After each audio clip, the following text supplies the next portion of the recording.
No, you can't say it. No, Fester, you can't talk about it. No, don't even bring it up. You can't. You can't bring it up. You cannot bring it up. Is your micro? Dude, what is going on? Is your mic? You're on the wrong mic. You're on the wrong mic. What are you? We have all these microphones that point in my direction. Dude, you have a long arm. That is the short little stubby arm for mic 4. But Fester's sitting there talking into the wrong microphone. I'm going to say it anyway. Yeah, Froggy's sitting here What a shaking. boob. Froggy's over here shaking his head going, oh, my God. What a juice. We begged for months, years for them to add an extra microphone. They put it in the worst spot. Well, because that's where the hole was. Where would you want him to put the microphone? Right here. Yeah. I mean, this huge open these space. 6 feet between Froggy and I instead of these 3 feet between Roxanne and I. Maybe I'll ask them to move that thing. All right. No, Fester, you can't bring that up on the air. All right. You cannot. Don't bring it up. Bring up what? Well, there's a major problem here. I'll tell you. I'll tell you off the air. All right, we have a major problem right now, and we cannot bring up what it is just yet. As soon as it is corrected, I think we can talk about it. But I don't see how it got this far. all right, we cannot talk about it right now on the air because it would probably represent danger. Danger. Yeah, we got a problem, and Fester wants to blurt it out on the air.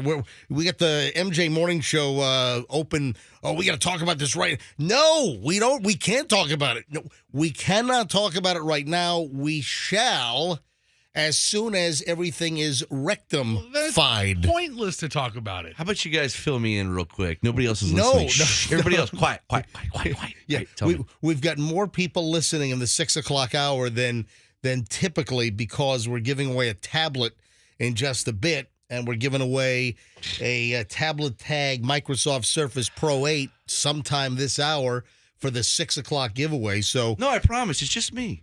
I don't know if Froggy's aware or was observant enough to be aware. I have no idea. No, I don't know. I have no clue what you're talking about. Yeah.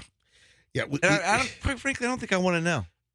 All right, then fine. Then, Wait, maybe I do. Maybe I do. then you don't need to know. It's just Fester wanted to blurt it out, and Fester wanted to start the show talking about this, and we can't.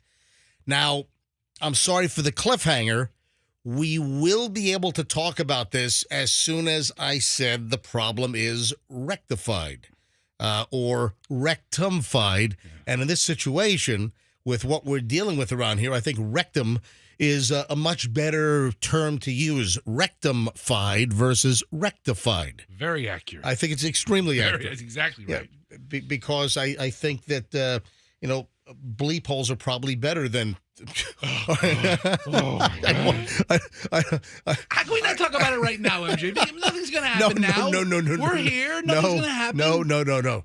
No. Stop. Do not bring it up. I will dump you. I'll turn all the mics off.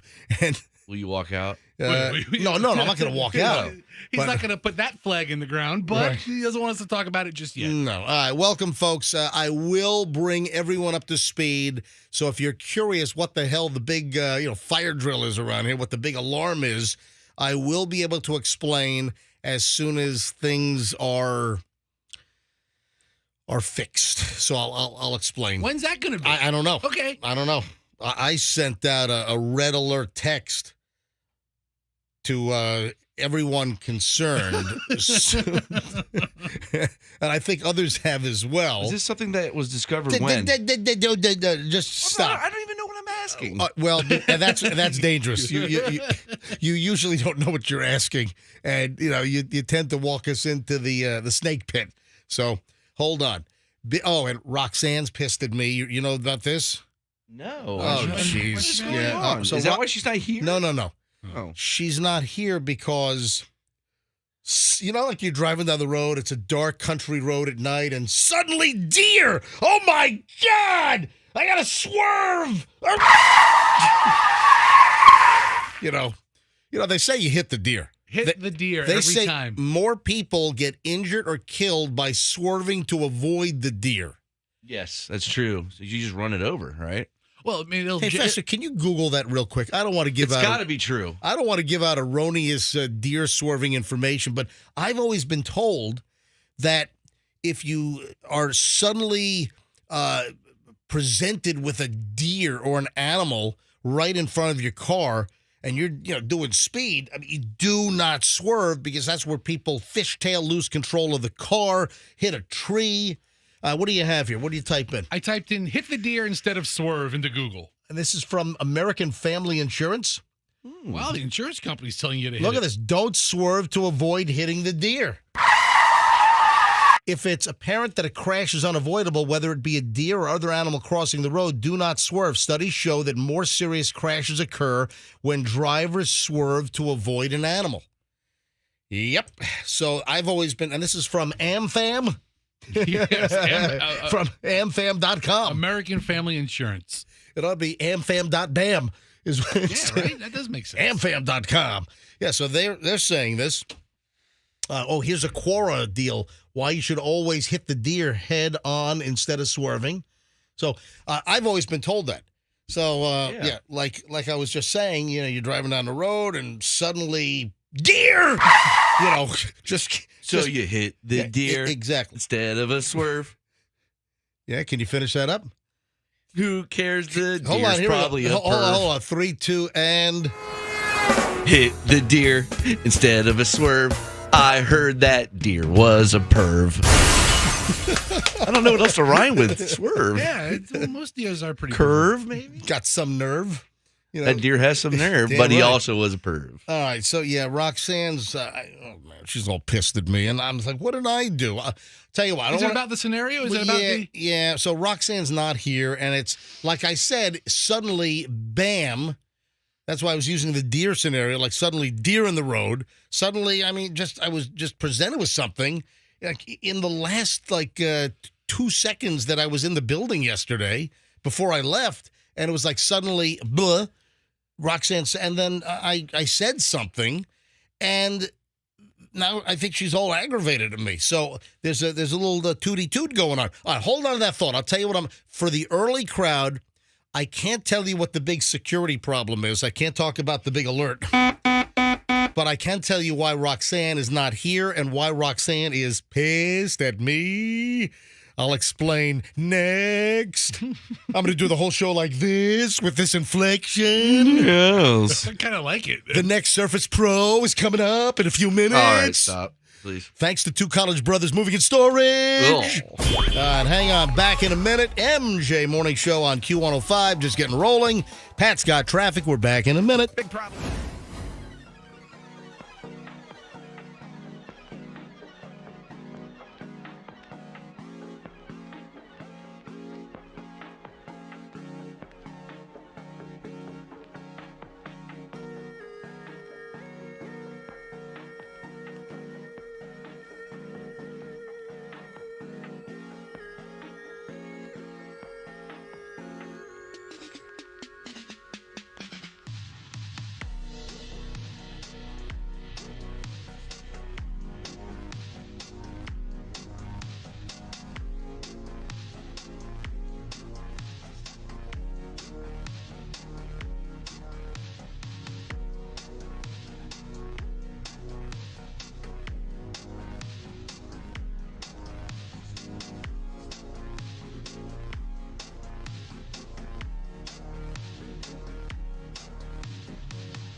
9:05. Hey, folks. MJ here with Froggy and Fester. No Roxanne this morning. I'll explain why in just a matter of moments and why Roxanne apparently is all peeved with me. I got all tooted up good yesterday. I don't know why. Listen, I'll roll the story by you. Maybe you can help me out here. We do have the tablet to give away in just a matter of minutes. Could happen at any time. This will be the first tablet here on a Thursday. Of course, Tablet Tag is back as we give away 40 Microsoft Surface Pro 8 tablets. These are full Windows 11 computer tablets, Intel inside. This is the unit I use every day. This is my go-to unit. I was enlightened to the world of tablets thanks to Don, the IT guy, Team Logic IT in St. Petersburg. And, if you need an IT guy for your company, this is the guy, Don, the IT guy. Man, they do all POS stuff, and that's point of sale. I mean, yeah. I was about to say, don't insult his business. He has really high-quality stuff. Don't say POS. No. So it's awful. Don, the IT guy, he's the guy, friend of the show, that got me hooked on these Microsoft tablets. I'm like, nah, I'm not using that. And then I use it. I'm like, holy crap, I've been missing this, really? So we're giving away 40 of these things. We've given away already, 12? Yeah, we give away 4 on Monday, 4 on Tuesday, 4 on Wednesday. So that's 4, 8, 12. And then we give away another 4 today and then another 4 tomorrow. 20 total units for the week. And then we give away another 20 next week, all week. Next week, 6 a.m., 7 a.m., 8 a.m., 9 a.m., your chance to win these tablets. And the deal is you just got to know who won the last tablet. So you have to know the first name of who won the previous hour's tablet. So this morning at 6, we weren't here at 5, so we didn't give one away. So for the 6 a.m. tablet, you have to know who won in the 9 o'clock hour, the last hour of the MJ Morning Show yesterday. So if you know it, just stand by. I'll tell you when to call in, give you the number caller to be. And if you are the right caller, you know the name, boom, you'll win the first tablet today. All right, so the Roxanne situation is as follows. So why is, I think she's pissed at me. I mean, Froggy, you were in the room. You Yes. saw sort of what went down. I saw it, and I'm with Roxanne on this one. What are you talking about? We stop it. No, you have no idea. Hang on a minute. Because Fester, apparently I've now learned that Fester knew about this even before me. All right, so Roxanne is not here, and she's pissed at me, and she's angry. Here's what happened. I'm rushing to get out of the studio. I'm cleaning up yesterday. We finished the show at, 9:46, 9:45, whatever it was. We finished the show yesterday. I'm trying to clean up here quickly because I've got to go to Tower Radiology. I got to go to Tower to get my latest CT scan on my whole kidney deal. Oh, I was kind of like that dull, pained up good yesterday. So I had the dull. Oh man, there's a marble in my kidney, and it wasn't like excruciating, like debilitating pain. It was just that like dull feeling. It's like, it's annoying. Here's the question. And when I walked the dogs last night at 6:30. I'm walking my 2-mile walk with the dogs, and I had again that's just that dull pain. Every footstep I took, dong, and it's like almost like it was like rattling around a little bit, but it didn't hurt like excruciating pain. It was just that dullness. And then I get home, I plop on the couch, unleash the dogs. I sit on the couch, and then it just like a switch, the pain turned off. Okay. And still, I slept all night, no issue. I'm here in front of the microphone in the studio, nothing. Right now, I feel nothing. Even I'm jumping up and down right now. Okay. Let's not tempt fate on this, okay? I'm going to jar it loose. Yeah, right. So, listen, it's not going to pass. It's not like going to get jammed in my urethra because it's a 10-millimeter stone. So, we know. So we've heard. Right. So I went for my CT scan yesterday because the doc ordered up a CT scan with contrast. So they had to inject me with the dye and then that's a whole different deal. I'll talk about that later on. So I'm trying to get out of the studio because I got to get to Tower MRI, Tower radio, whatever it is, the imaging, Tower imaging. So I got to get over there in South Tampa off of Henderson and Lois. And as I'm packing up and I'm getting ready to walk out the door, Roxanne's like, I'm going to be late tomorrow. I'm like, Okay, how late? 6:15, 6:20, 6:30. No, I could be there like 8:45, 9 o'clock. And I said, yeah, don't bother. Don't even come in. Listen, for you to show up for a couple of segments of the show, let's say 8:55 to 9:20, and then the final chunk of the show, or make it 9:30 to 9:45, 9:32 to 9:45. I'm like, yeah, I don't think it makes sense. Yeah, don't even come in. So it turns out that her other kid now has a school performance. Okay. Now remember, Roxanne is the one that said on the air last week because she had to leave early to go to her 3-year-old school performance, and her daughter did nothing. Her daughter just stood there. Oh, come on. And hey, she brought this up. These are her words. None of the kids do. None of the kids These really are do Roxanne's anything. words. Roxanne said that her 3-year-old did nothing but pick her nose on stage. That's what she said. I'm not making it. Fester, is that exactly what she said? Her word. Verbatim. Froggy.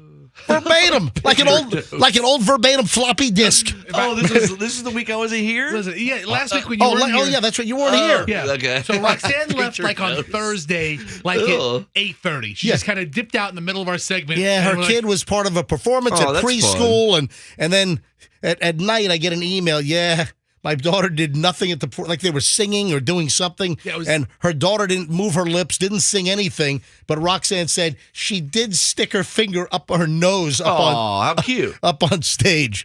So then Roxanne, as I'm rushing to get my latest CT scan for my kidney stone, as I'm walking out of the studio, she's like, yeah, I'm going to be a little late tomorrow. I'm like, all right, what's going on? Oh, I got another school thing. And what time will you be here? 8:45, 9 o'clock. I'm like, don't. And then I said, Roxanne, yeah, don't even bother coming in. Don't worry about it. And then she's like, oh, really? Do I sense an attitude? I'm like, no, there's no attitude. I'm just telling you, don't bother coming in. And now I find out that Roxanne told Fester earlier and first, and Fester, you said the same thing. Don't bother coming in. During the commercial break before the last segment. It was that late in the show? We're in the hallway now because yesterday was a pretty busy day around here. Yes. And we're in the hallway, and she's like, so I'm going to be a little late tomorrow. And I'm like, okay, same thing. What's a little late? 6:30, 7 o'clock. What's a little late? 7:15. And she's like, 9 o'clock. I'm like, 9 o'clock. Yeah, but the thing is, she has to come in anyway. That's the other to do side her of it. other show. She's like, listen, I have to come in anyway because she is the midday personality here on Q105. And I was like, listen, just come in for your midday shift. Don't worry about the morning show. Take that off your plate. Don't stress out. Have a little, take your time and continue with your day. We'll be fine. And she's like, no, I can come in. I was like, no, it's okay. And then she kind of... Did she turn on you as well? No, because I'm not the final authority on anything. Right. Although I offer my opinion freely and sometimes without asking. And she kind of gives me okay. And she walks away. I'm thinking, okay, this is done. I said, just tell MJ you won't be in tomorrow. Because we have to relay this information to you, of course. Part of it was, I've already told you guys that I will not be here on Friday, June 2nd, because I've got to go to Connecticut because Julian is graduating from high school at his boarding school. Right. So I told you. So why not come? Why? I told you just guys. take the rest of the week off then. No, dude, that is nothing. I'm not It's the same thing. No, it's not. What are you talking about? 9 a.m. is the same as Friday. It's the last hour of the show. Friday's the last day of the week. You might as well just skip the whole. You know what? so next week, let's just skip it. We'll take off all next week because I got to be out on Friday, June 2nd. That's your reasoning. No. Same thing with Roxanne. Why can't you come in for the last hour? It is not even close to reasoning. That is completely bankrupt. That's false. MJ, here's the deal. Yes. She is more than welcome to be here the last hour. It's not like we forbid No, MJ told her for- not. No, MJ forbid her. no I nobody's didn't forbade She's her. welcome to You be said here. just don't come in. She's like, no, I want to. And you're like, you know what? Don't. I was just It being was awkward. I was being courteous that don't bust your butt to get here for just a couple of final segments of the show at 9 o'clock. Don't bother coming in. And I mean, I wasn't giving her an attitude. I wasn't chastising her. And then, she kind of snapped and kind of turned on me. And then I get to see there was a sudden demeanor change. But part of it is, again, being told at the last minute.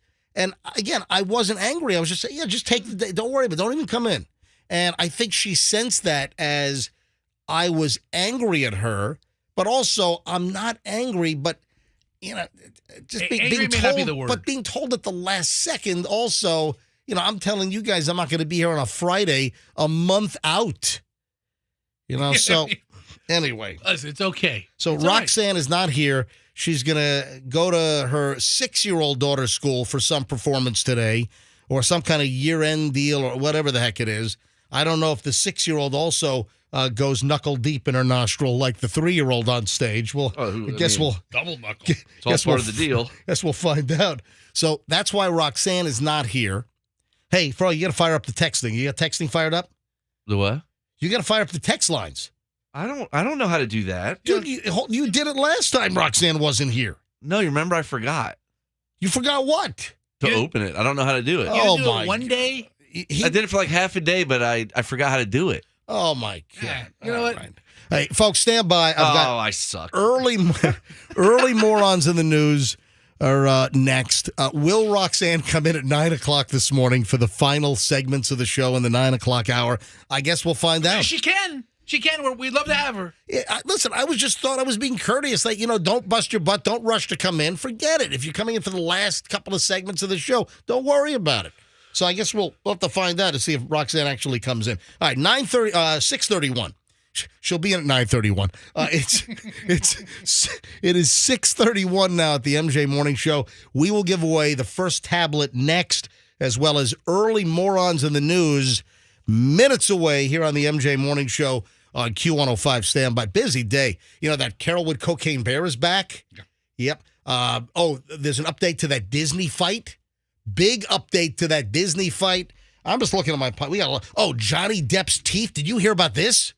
I heard he has to have terrible teeth. Hold on, the whole Johnny Depp teeth thing. Oh, the Prince Harry and Meghan Markle story. What did I do now? Don't get sucked into that garbage, folks. Do not get sucked into that whambooky shamster of a story with Prince Harry and Meghan Markle and the catastrophic chase. Don't get sucked into that nonsense. So we got a lot of crap coming. It's a busy, busy Thursday. And plus tablets every hour, 6, 7, 8, 9 o'clock hours. Tablet Tag is back, brought to you by Two College Brothers Moving and Storage. And we're back in seconds. Hey,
We got a tablet. Oh, what are you going? You're not even on beat when you're doing it. All right, hang on. Let me stop this. Hold on a second. Hang on.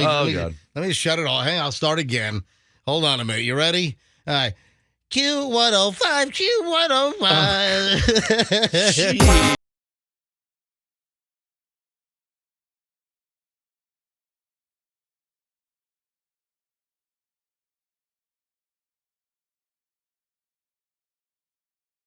We have a tablet.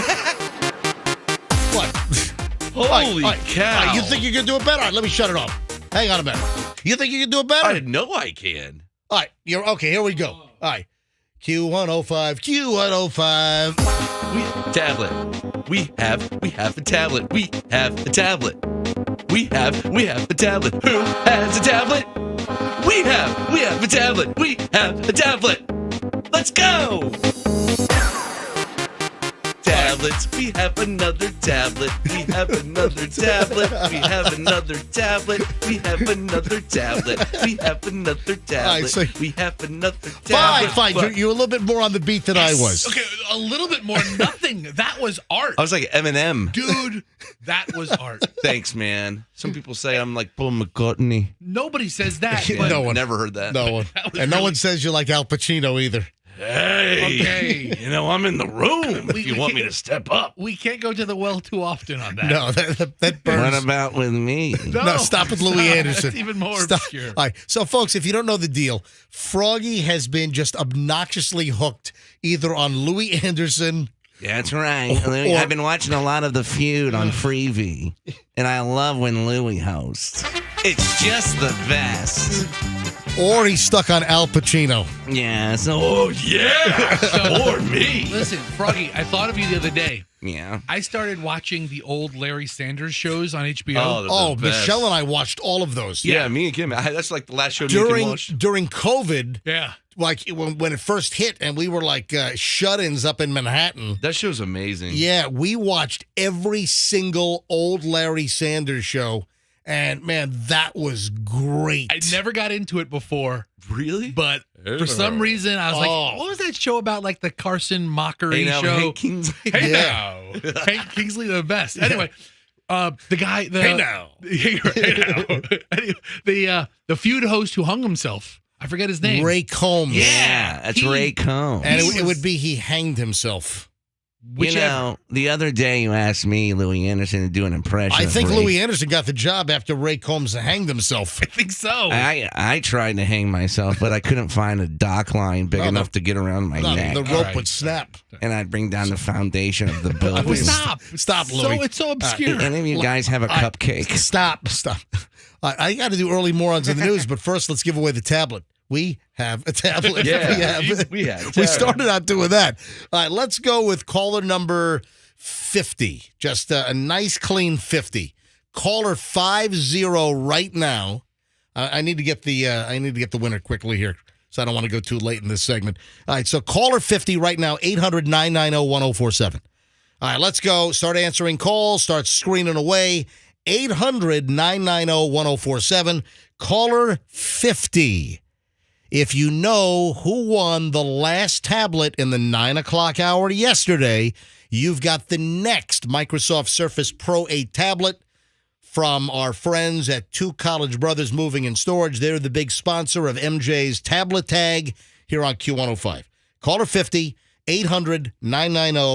800-990-1047. Good luck from the MJ Morning Show. All right, some early morons in the news. Who burglarizes a Goodwill? Come on. In the room? Oh, well, in the room, I don't know that. Fester's not a burglar. No, I guess not. I mean, petty Are theft. you theft. still? You're like doing Louis Anderson almost. I'm turning into Louis.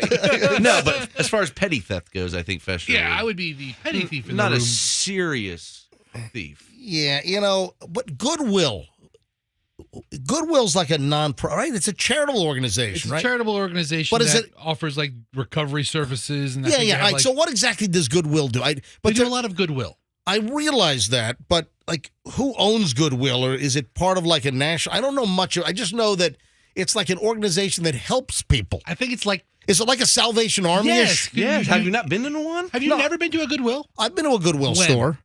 I don't know, What was the last time you went to a Goodwill store? 26 and a half years ago. Why don't we go to this big store on Gandy? Oh, the right one here? right down the road from here. Yes. They're pretty fun. They've got the best Yeah. used crap. Anyway, but people donate their stuff to Goodwill. I want a toaster from 1979.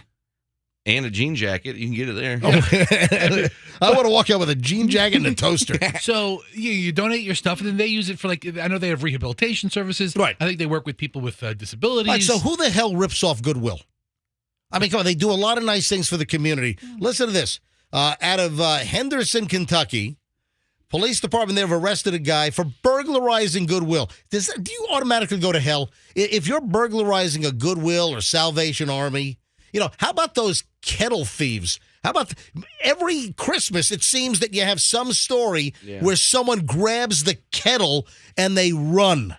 That's not cool, man. That is not cool at all. According to the arrest affidavit, officers dispatched to the Goodwill in Henderson, Kentucky. It turns out someone witnessed the guy hopping the fence, a barbed wire fence, to go into the Goodwill factory. I guess, is that like where they take in all the merch to then distribute to like the Goodwill stores? That's what the facility here on Gandy is. It's a big distribution center and processing center in addition to a retail store. I mean, really, who robs Goodwill, or who burgles, I should say? Who burgles Goodwill? What did he get? Anything good? Yeah, well, they got a hold of a guy named Demetrius Nelson. When he asked why he stole the items, he said it was because he was feeling stressed. So that was his response. So why did you break into Goodwill to steal items? I was feeling stressed, is what this guy said. Is stealing really relaxing? What the hell's the matter with make you more stressful, right? I don't know. That is the most ridiculous, moronic excuse for why you broke into a place. I was feeling stressed. It changes the focus of your anxiety, Froggy. No, that's redirection. Yeah. Redirection. Hi, good morning, MJ Morning Show. Who's this? This is Mark. How you Mark. doing? Mark, I'm doing fine. How are you doing? Oh, fantastic. I've been listening to you guys since the 1970s. I'm 71 years old. Man, I want that tablet. Oh, my God. I'm so excited about this. Holy crap, I can't believe I'm here. Oh, my God. This is fantastic. Long-time listener, huh? Holy crap. Mark, I might be picking up the phone just to wish you a nice day. Oh, yeah. Well, that's true. Yeah. My phone right now, my smartphone's like from 2015, so this will be nice. Well, oh Mark, God. dude, Mark, you're gonna be jumping the gun here, pal. Put your pants back on. All right. Yeah, okay, I'll try. I'll try. Please try, Mark. So, Mark, where are you calling from? This is from Venice, Florida. I love Mark. wow, that's fantastic. So, Mark, you are caller 50. Oh, my gosh, this is fantastic. Oh, my God, I'm shaking right now.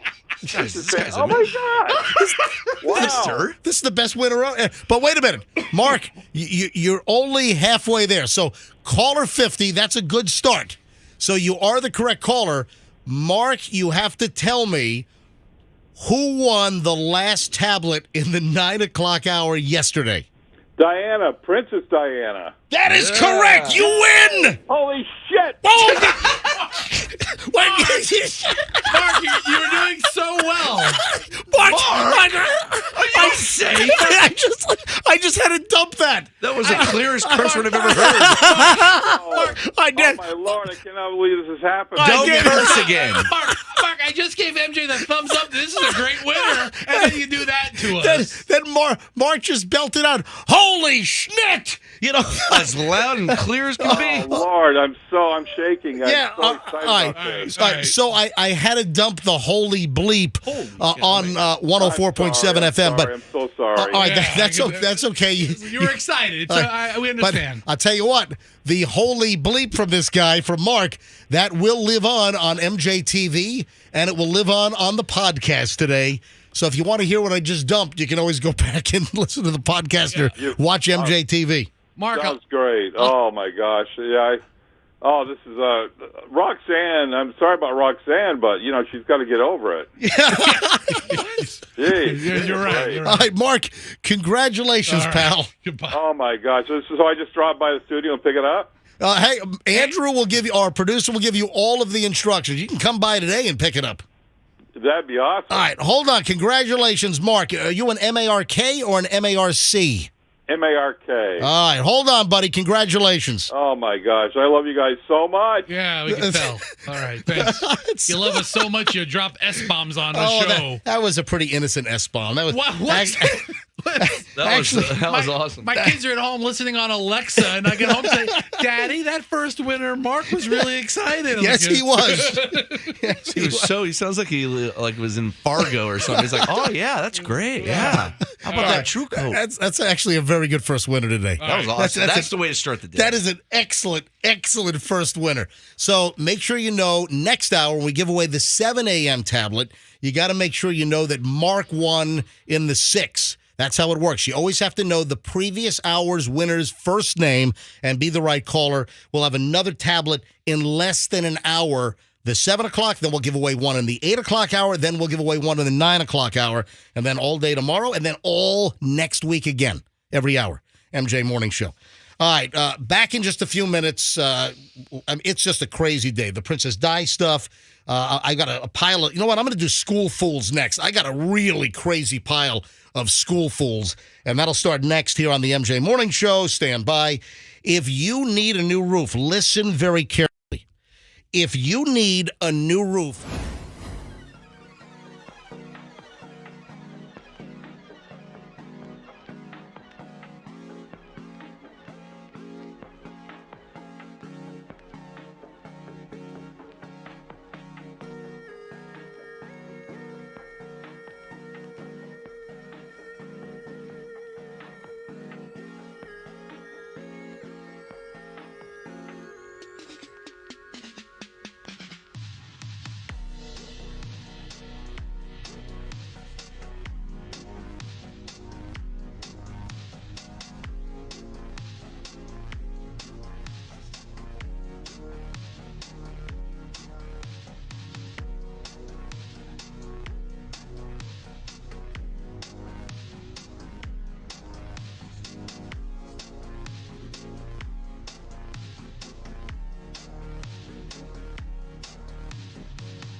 guess one of her other kids' assemblies or something. So Roxanne might show up in the last 12 minutes of the show in the 9 o'clock hour.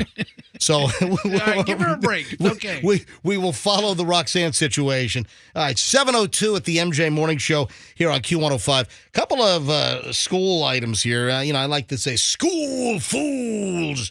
Now, you couldn't show a belly button when I was in high school or when I was in middle school. Dude, a lot's changed, man. Well, hang on a minute. So I see this headline. I'm looking at the TampaBay.com website, which is, the Tampa Bay Times, and I'm looking at the headline. It's like, Pasco schools consider ban on shirts that show belly buttons. Oh, really? When I was in school, I was in middle school and high school in Virginia Beach, Virginia. And when I was in middle school and high school, you had a dress code. You could not show, I remember the word midriff. Girls could not show the midriff, which is the belly. You couldn't show the belly button. And what? Suddenly, you're telling me that it has been acceptable for girls to just walk around with little cutoff shirts and show their belly buttons? Over the course of the last, 15 or 20 years, the entire dress code idea is out the window. I remember when I was in high school, we couldn't wear shorts. There was this ridiculous rules. But now I see some kids at bus stops wearing fuzzy slippers and like pajamas to school. Well, you had these kids that showing up as furry characters too. They're about to crack down on that as well. That's a completely different subject as opposed to kids who naturally identify as a more traditional gender as opposed to a different species are still dressing ridiculously. That would be species. Well, not just a species. well, we're only Just one a- species. No, it's a species. Whatever. You No, know. I'm You so- know what I'm sorry if I'm right. All right. So here's the deal. TampaBay.com. Pasco schools consider ban on shirts that show belly buttons because that's a real stretch. When I was in middle school and high school, for girls like with skirts, there was like a dress code, like the skirt could not be a certain number of inches above the knee. They would measure. This is Virginia Beach public schools. All that's out the window now. In this is like 1980, 81, 82, and and 83, 84. I graduated high school in 1984. I was an Orwellian graduate, 1984. Wow. Listen to this. School board members are considering a dress code revision that would mandate that shirts extend to the waist. I mean, I grew up with that.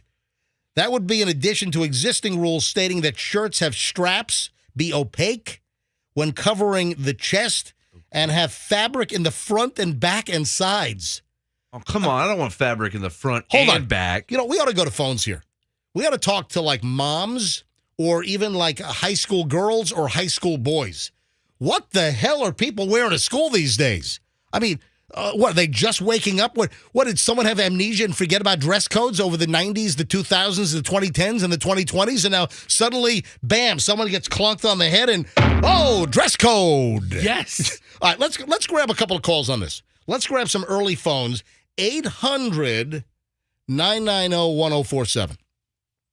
Would someone please tell me what the hell is going on in the schools? That Pasco now, we might have to ban girls from showing their belly buttons. I thought that was always a deal that girls couldn't show their belly buttons and have all this skin showing. What? Let's grab a couple of calls. I'd love to hear from moms or high school kids, middle school kids. Let's grab a couple of calls on this. 800-990-1047. Man, if I sound all jacked about this, I am. And I'm not on anything. I don't even drink coffee. All right, 800-990-1047. 800-990-1047. The idea did not come from students, the District Code of Conduct Committee, or the superintendent's office, and board members said that they had received a few calls or emails complaining about this aspect of student attire. Yeah. Hey, Andrew, I don't need calls from the 1970s. Yeah. Andrew, I need current stuff. I need Back in my days. Yeah. So the first caller here, Yeah. he went to high school in the 1970s. I don't need that. I need current stuff. Parents, teachers, kids. Students right now. Right now. People on their way to high school right now. Oh, you know what? Your graduations just happened over the last couple of days. Andrew, when you screen calls, just kind of listen to what I'm asking for. All right, so Kurt is in Tampa. Kurt, you're on the MJ Morning Show. Hi, Kurt. Hey, what's going on? I've called before. I'm a teacher in South Tampa. Yes. Oh, you're a Plan High School teacher.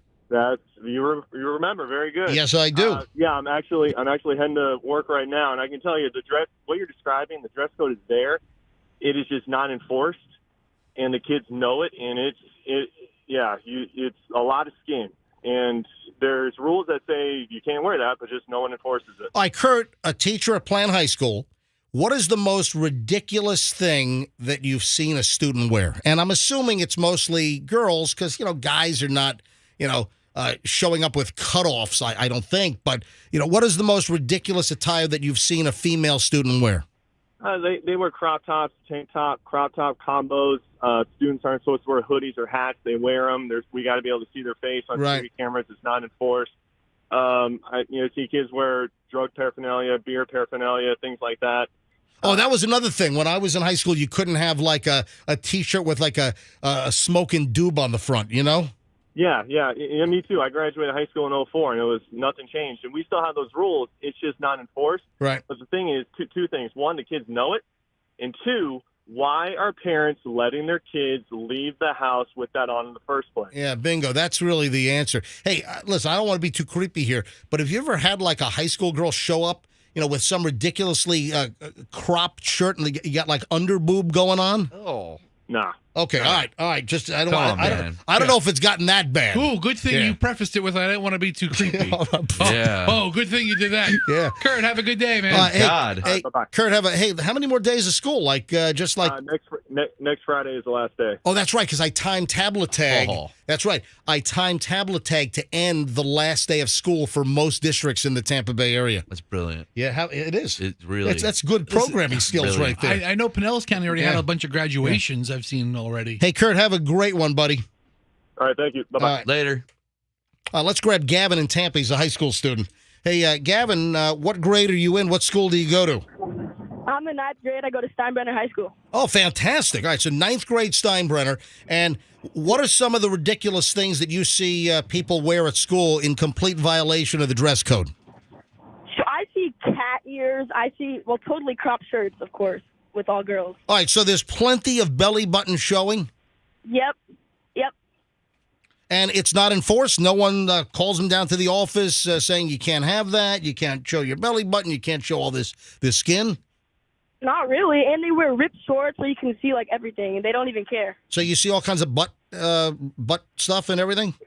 Yeah. Hey, what did he say? Cat ears? Yeah, that's part of that furry thing, you know? Any other animal? Like elephant ear? Any other cool animal ears? Yeah, like a donkey ear or something. Hey, Gavin, thanks for listening, buddy, and have a great day in 9th grade. Hey, dude, you're about to be a 10th grader, man. I know. 2 weeks. Or Yeah. 1 week now. Yeah, 1 week left, and boom, you're headed to 10th grade. So, hey, have a great sophomore year next year, pal. Thank you so much. Have a good day. Yeah, hey, Later, dude. yeah, make sure you're listening to us next year as well. Let's grab Amanda in Newport Richie. Amanda's a parent. Hey, Amanda. So you're in Newport Richie. Yeah, this is all about Pasco schools considering a ban on shirts that show belly buttons. Oh, yeah, my daughter, she complains about it all the time because she, kind of emo, kind of goth chick, and she actually gets made... All right, so wait a minute. You said your daughter's kind of like a goth chick? Yeah, she's gothy, emo type chick, and she actually gets made fun of by these girls because she doesn't wear that type of clothing. Oh, that's not cool. And the schools don't even care. They're actually, so much inappropriate stuff going on at her school, they can't even use the bathrooms. They have to close the bathrooms now. They have to close the bathrooms now. Wow. Well, listen, the idea to enforce the dress code and not allow girls to show their belly buttons and a ton of skin up in Pasco schools, this apparently is coming from complaints from parents. Amanda, thanks for the call. Yeah, no problem. Thank you. Let's go. Oh, here's an anonymous call from Pasco County. What line? Line 3 for anonymous? Hey, anonymous, you're on the MJ Morning Show on Q105. Hi. Hey, good morning, MJ. I just wanted to say I work at the middle school that my daughter goes to, and it is absolutely appalling at some of the clothes that these kids show up in. It's like, how did your parents let you walk out of the house like that? You know, I think that there has definitely been a reduction in parenting since I was in high school. Maybe the parents just don't give a crap. It's, society has changed a little bit. Listen, social media has absolutely added. People think they can show up to 10th grade with their favorite social media influencers filtered picture outfit, Absolutely. Absolutely. I blame TikTok, Snapchat, you name it. Should I take off my Logan Paul shirt? Is that what you're saying? What's your problem? Hey, anonymous, thanks for the call. BJ is in Tampa. Hey, BJ. Welcome back to the show, Beach. Yeah, it's the MJ and BJ show. Hey, BJ. Hey, so I went earlier this year. I went and registered my nephew to get into high school, and as I was sitting there waiting with him, these girls were coming in. It's like they were going to a nightclub. They were it was crazy. They just come in these short dresses. It's like, what mom would let their girl leave like that? Listen, you said it all. When you said that you're watching girls go in like they're going to a nightclub, and this was a high school? Yeah. What high school was it? This was in Bradenton. Oh, my God. All right. Hey, BJ, thanks for the call. I think, Kayla, one more here. Kayla in Winter Haven. I'm running late. Kayla, you're on the MJ Morning Show. We're talking about Pasco schools now are going to consider a ban on shirts that show belly buttons. So, Kayla, what say you? I'm just calling because I think it really starts with the younger moms and these younger kids, even infants, that they have little ones running around in crop tops as well. They dress them to match what's on social media, like you said before. And, I mean, they obviously weren't doing it at the same time as they were getting older or in high school. I know my high school definitely enforced it. I wasn't even allowed to wear, like, holes in my jeans. But, I mean, outside of school, people were wearing whatever they wanted. So now it's just getting into that generation now where it's just more appropriate and acceptable. Yeah, how about the concept of the parent says to their daughter, you can't wear that to school, you can't go out of the house. Hey, thanks for the call. All right, I got to move on here because we're running late. I want to stay on time. We got the next tablet to give away. It's now 7:14. We have the next tablet from Tablet Tag from Two College Brothers Moving and Storage coming up in just a bit. We also start the hour and 20 minutes of Nonstop MJ next. And we got to get into this whole Prince Harry, Meghan Markle paparazzi chase.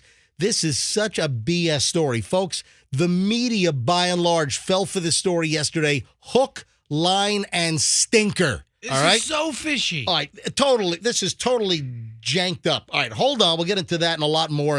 And Johnny Depp's hideous teeth, apparently. Did you see this? All right, hold on a minute. We got a lot. That just scratches the surface. Next, don't move. And another tablet in Tablet Tag is on the way for you to win momentarily here on the MJ Morning Show on Q105.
Morning Show on Q105. MJ here with Froggy and Fester. No Roxanne this morning. Roxanne might show up in the last 3.5 minutes of the show and just be able to punch in and say, hey, I showed up today. You're really not. You're kind of goading the situation here. So Roxanne is angry at me. Don't even bring it up. Well, hold on a minute. She's not angry. She's just taking a day. She is. She wrote me a letter last night. Oh. No, she mailed it to you? Now, and they already delivered it? She had it delivered by special delivery. Wow, must have Mr. been like Speedy delivery. Carrier pigeon. Yeah. Mr. McFeely, right? No, Roxanne's not here because Roxanne has to go to her kid's school for another performance or some kind of year-end thing. And, well, she didn't tell me until I was literally packing up to leave quickly because I had to go get my second CT scan yesterday with contrast. So that was weird. Oh, has anyone ever had a CT scan with contrast? I don't think so. I think so. Yeah. All right, hold on. Just hang on. I'll get to that in just a second. And then, right now, you would think I have no kidney stone. Right now, as I stand here, there is no 10-millimeter marble in my right kidney. It's not there. It's gone. I have no issue whatsoever. I feel 100% fine. But then if I hop on one foot, maybe I'll. Why would you do that? Well, I'm not. I'm just saying that if I could dislodge it. All right, hang on. I'm so tired of hearing about this and your marble already. Seriously. You've had it for 2 days. Hey, I got to. It's been growing, man. When I had them, you just poo-pooed me. I did not poo-poo. Didn't he, Fester? He was like, what are you doing? You passing kidney stone? It doesn't hurt. Just pass it. No, I just want to mention what happened with my injection with the dye, man. That was creepy, man. Hey, I'll get to that here in just a second. We've got the next tablet, the 7 o'clock hour tablet, and the second tablet for Tablet Tag, a Microsoft Surface Pro 8, full Windows, Intel inside, computer tablet. We will give away the next one here sometime. Really, it's got to be within the next 32 minutes because it's got to happen in the 7 o'clock hour. So sometime soon, your chance to call in. If you're the right number caller and you know who won and said, holy bleep, live on the air last hour, if you know the first name of the guy that won, you'll win the tablet this hour here on the MJ Morning Show. Tablet Tag, 40 tablets every single hour this week during the MJ Morning Show, and then every hour, every day next week. 40 total tablets, and your chance to win next coming up in just a bit here on the MJ Morning Show. So, Roxanne, she might come in. She said maybe 9 o'clock she could be in. Stop with this. Read the note or don't read the note. But I'm tired of talking about Roxanne, and I love her. So Roxanne said, Todd, my friend. Oh, that's all mafia guy talks to. She didn't even call me MJ. You seemed a little irritated, and I don't want to miss my older daughter's end-of-year awards. Listen, that I wasn't irritated. So here's what happened. When Roxanne said that she had to go to this awards thing or some event at her 6-year-old daughter's school, she said, yeah, I'm going to be a little late. And I said, hey, how late are you going to be? She said, maybe I can be there by 8:45, 9 o'clock. And I just said to her, don't worry about it. Just take the day off. And Roxanne took that as, I don't know where she thought I was being attitudinal, but I wasn't. All right. You obviously have never read the book about love languages, the 5 love languages. What? What the hell are you talking about? You said something. The exact words you said, the way you said it. There was a trigger. Was not the way Roxanne heard it. You said it with, you know what? Don't. You said you weren't in the room. What do you know? I know how you talk. You weren't even in here. I know how this guy talks. You had already left the studio. You probably said it like, yeah, don't worry about it. Don't come in tomorrow. Because you're on your way out, your mind's somewhere else. He didn't say it like that. And Roxanne heard it. He said it like this. Never mind. Just don't come in tomorrow. I didn't say it like that. I said, listen, I said to Roxanne, don't worry about it. Don't even come in tomorrow. So, okay. That's what I said. So calm. You said it like that. Maybe in your head, she heard it the way Froggy said it. Oh, don't come in tomorrow. Oh, great. Where you didn't say it like, oh, it's okay. Have a wonderful time at your kids' performance. That's how she hears things. Anyway, so you have to say things differently to Roxanne than you do to me. Roxanne's peeved at me. She's angry. I meant nothing by it. I was like, yeah, listen, take care of your kid. do the school event. It's the year-end ceremony or whatever the deal is. And listen, I'm also remember that Roxanne said to me last week, Roxanne had to leave early because she had to go to her 3-year-old daughter's performance at school. And then the next day, Roxanne's like, yeah, my daughter did nothing. It was a total waste. The only thing my daughter did was stick her finger up her nose while she was on stage. Those are Roxanne's words exactly. But it's still important to go to watch your daughter scratch her brain it is. via her nose. All right, so Roxanne's 3-year-old was knuckle deep, man. So I just, was it left or right nostril? Do we know? What is the rest of this letter? It's just, listen, it's Todd, my friend. supporting my family. I'm just, but see, she's internalizing it because of the way she heard you say it. I know. I didn't say it with any anger or disgust or disdain. What she didn't like was when she said, I'll come in at 8:45, and you're like, don't even worry about it. Don't worry about it. She probably took that as like, oh, you don't need me? Yeah, Which we do. Listen, I'm sorry. Because she's awesome. Listen, Roxanne does a great job on the show. I love having Roxanne here. And I think that she took what I said the wrong way, and I think Fester has something right for once, that she internalized it. She heard it differently than you said. What are you, a psychologist all of a sudden? No, but I had to go to therapy a couple years ago because apparently I don't listen to other people's feelings. Oh, geez. Hold on a minute. Wait a minute, hold on. This is breaking news. Did your wife make you...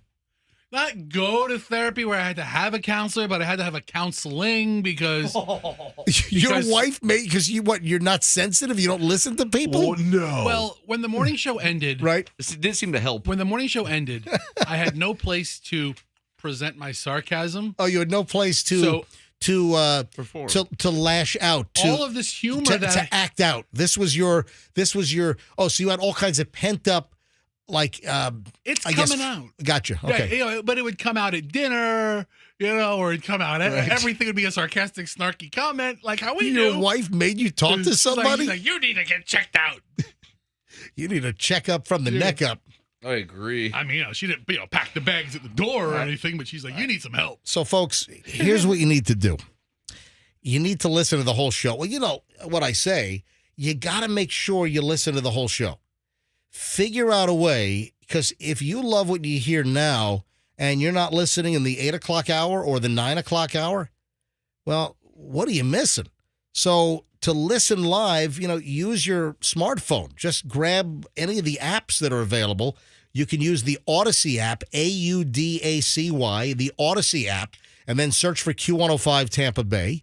You can use the iHeart app, search for Q105 Tampa Bay, the TuneIn app, or you can get the My Q105 app, our very own station app, and you can listen live like it's your radio in your car or like it's your radio at home. It's on your phone. You just get the app and you listen to us live out of your phone. I mean, it's a no-brainer. So you can continue to listen to the MJ Morning Show. And if you're at work, you can play us on your speakers on your laptop or your desktop. Just go to mjmorningshow.com. And the upper right-hand corner, you'll see the Listen Live button. It's a big red button. You can't miss it. Listen Live. Click on that, and we'll play over your computer. Boom. Easy as that. Hey, so we got to get into the Prince Harry, Meghan Markle, whambuki, jammed-up story, which I couldn't believe how much media fell for this. I couldn't believe how much media took the words of Prince Harry and Meghan Markle's publicist. We're talking about the hype man, and the media is repeating like the publicist garbage like nonstop. All right, we got to deal with this right now because this is unbelievable. I took a bunch of samples, not urine samples, but I took a whole bunch of samples of media last night. I have CNN from during the day when the story broke. I've got David Muir, ABC World News Tonight. I got CBS with, what's her name, Norah O'Donnell.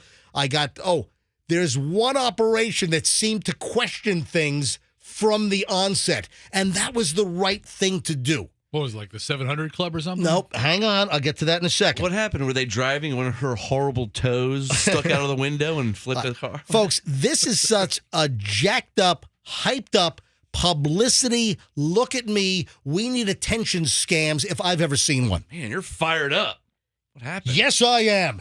And Michelle, my lovely wife Michelle, I can try to give her a call here in a minute. But my lovely wife, Michelle, she sent me an email like when the story started breaking, and she was right on board with me and I wasn't around when the story broke. Michelle was somewhere else, and she's sending me emails, and it's like exaggerated BS, hype job. I'm like 100%. Well, forget about being exaggerated or a hype job. The tie to his mother. Well, but it never got to that. I know, but just to even insinuate it. There was no limo driver driving 95 miles an hour in some Parisian tunnel and then drunk and crashing into a concrete pillar. Anytime anybody says, I was chased by the paparazzi, the first person you think of is Princess. So you might think of Princess Di, okay? Yes, you are correct. Okay, let me remove might. You think of Princess Di. Think of. But I think it's kind of sick that they tried to put some paparazzi that are trying to get a picture of them leaving an event, some awards deal, on Tuesday night in Manhattan. They're leaving this event, and the paparazzi's trying to get pictures. They were on some bikes or some scooters, and there's some vehicles, and they're trying to...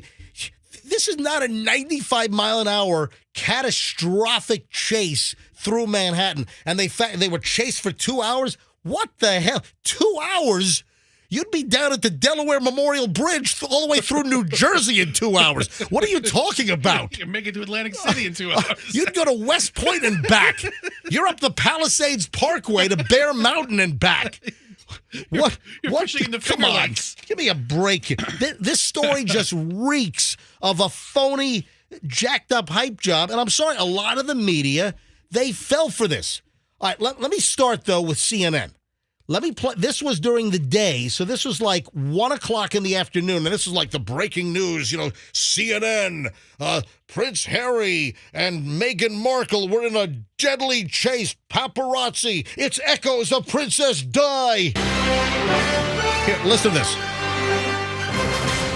A spokesperson for Prince Harry says the Duke of Sussex and his wife Meghan Markle were involved in a near-catastrophic car chase in New York, adding... So they're using the language, every news operation, a near-catastrophic car chase. Come on. We're going You're 12, surprised what they do. going 26 miles an hour in Manhattan, a near-catastrophic car chase. Give me a break. And then CNN throws it to their royal watcher in London, who's also in on this garbage hook, line, and sinker.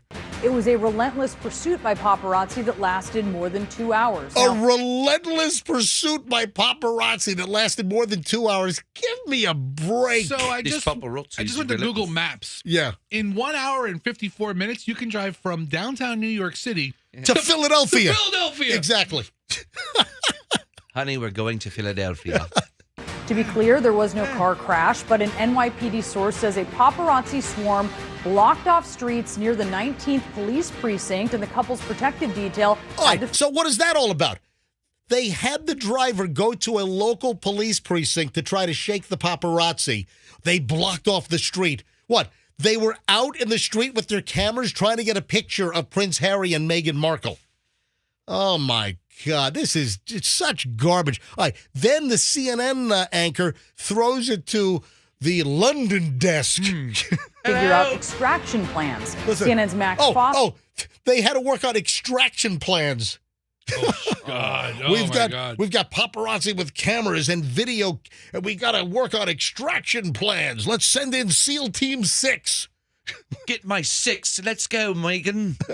Is following all of this. Max, you just spoke to a member of Harry and Meghan's security detail. Listen. What have you learned? Well, it was a 2-hour ordeal late last night around midnight in New York after the awards ceremony that Meghan had attended. And immediately there were about a dozen vehicles chasing their grouping. So there was a limousine, obviously the support cars involved in the royal motorcade, as it were, and they were being chased immediately as they left. There were different types of vehicles, and it could have been fatal at one point. What do you mean it could have been? What are you talking about? Absolutely could have been fatal. It could have been fatal. MJ, listen, here at the MJ Morning Show, it's wall-to-wall coverage with Markle and the second guy, what's his name again? Harry. You call yourself a reporter. We're going to throw this to the MJ Morning Show London desk. Is that me? That's you. Fish and chips. My name is Billy Bebop, and hello. here covering the Queen. I mean, not the Queen. I mean the Prince. Is he the Prince? I don't think he's still a prince. The redheaded one. No, he's still Prince Harry. Yeah, everything still says Prince Harry. So this guy, let me wrap up the CNN here. Describe it is that it was very chaotic. There were, people on sidewalks who were crossing the road, and then these paparazzi were jumping red lights, and everyone was very concerned that someone could die. They weren't concerned. What is going? I mean, this is ridiculous. So this CNN dude in London is repeating all of the hyped up, jacked up, ridiculous, over the top, descriptive words that were being thrown out by the prince. They are publicity whores. They are trying to. How about the Netflix series with all of that? What they put out on display. Prince Harry's book. Do you know that Meghan Markle apparently is known to tip off the paparazzi where they're going to be so the paparazzi can get photos of them? Dude, I do that too. I called Creative Loafing and told them I'd be at Tijuana Flats. Nobody showed up. I'm going to be at the Checkers drive-thru. Yeah, hey guys, look for me. I'll be in the Checkers bathroom. So, MJ, and why would their security have not have had them go through, I don't know, the back door? Yeah, hello. Exactly. An entrance that the president would exit out of or something. All right, so that's CNN. So let me play, how about ABC? Let me play ABC World News Tonight with David Muir from last night. And they're starting the shows. There's all kinds of other more important breaking news, and they're starting the actual newscasts. They're teasing the lead story is this. What? Tonight, reports of a dangerous scene in New York City. Prince Harry, Duchess Meghan reporting a car chase by paparazzi through the streets of New York. What? Their spokesperson calling it near catastrophic after... Oh, my God. They're all repeating the same language from the near catastrophic. Give me a freaking break. The media fell for this wham-booky con job of a story, hook, line, and sinker. Leaving an event in Manhattan. Meghan's mother also in the car. Oh, my God. And the NYPD tonight weighing in on the scare. Yeah, I got that. Aggressive paparazzi allegedly driving on sidewalks, driving the wrong way down. They were not driving. Okay, a paparazzi on a bike or a scooter maybe driving on a side. They're not driving cars on the sidewalk, mowing over pedestrians. One-way streets. Video showing the moment they tried getting into a taxi. The mayor tonight urging everyone to remember the reckless behavior that led to Princess Diana's death. Trevor O here in New York. All right, there's nothing to compare this with Princess Di. All right, so they were in their motorcade. Then they got out and got into a New York City yellow cab to try to evade, to get away from paparazzi. You want to hear the taxi driver that picked them up? I can only imagine. You got to hear this. Oh, my God, I can only imagine. The taxi driver's name is Sukhjak Singh. That's exactly what I thought it was going to be. The cabbie's name is Sukhjak Singh, and I want you to hear how alarmed the taxi driver was. It was so harrowing. Listen to Sukhjak Singh, the taxi driver, what he had to say. They were following us the whole time. There was nothing reckless or anything like that, but they were following us. He's like, there's nothing reckless. The taxi driver, they were following us. There was nothing reckless. So I thought it was deadly. I thought it was near catastrophic. We're afraid that somebody might die. Yes. The taxi driver, all three of them, Meghan Markle, Prince Harry, and Meghan Markle's mother get into this taxi. Oh, yeah, they were following us. Nothing reckless. They were following us the whole time. There was nothing reckless or anything like that, but they were following us. Okay, how about CBS? How did CBS handle it with Nora O'Donnell? All right, here's what CBS did. Listen. Tonight, the royal drama in New York City with Prince Harry and Meghan Markle accusing paparazzi of being highly aggressive and following them for 2 hours. Here are tonight's headlines. What we're learning about the pursuit described by the royal couple's spokesman as a near catastrophic car chase. They're all using the exact talking point. Why do they all get sent the same They script? get the same release, and that's what they use to attribute their story. They use prep hamburger?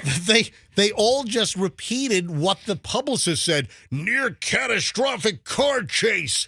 What a load of garbage. And most media fell for it. Now, I have one that maybe did not fall for it from the beginning. I think there's many of us who don't recall how his mom died. That's the mayor of New York. That's Eric Adams, yeah. All right, so that was Eric Adams. Now, let's listen to, I think, the news operation that kind of tempered the story. It's almost like they didn't fall for the whole deal, hook, line, and sinker. So if I played some CNN, I played David Muir on ABC World News Tonight, Nora O'Donnell from CBS. Who am I missing? Fester Dolt from NBC News. Fester Dolt. Lester Holt, listen. Tonight, Prince Harry and wife Meghan pursued by paparazzi. Conflicting accounts of what happened late last night in the... Conflicting accounts of what happened late last... The taxi driver is saying... They were following us the whole time.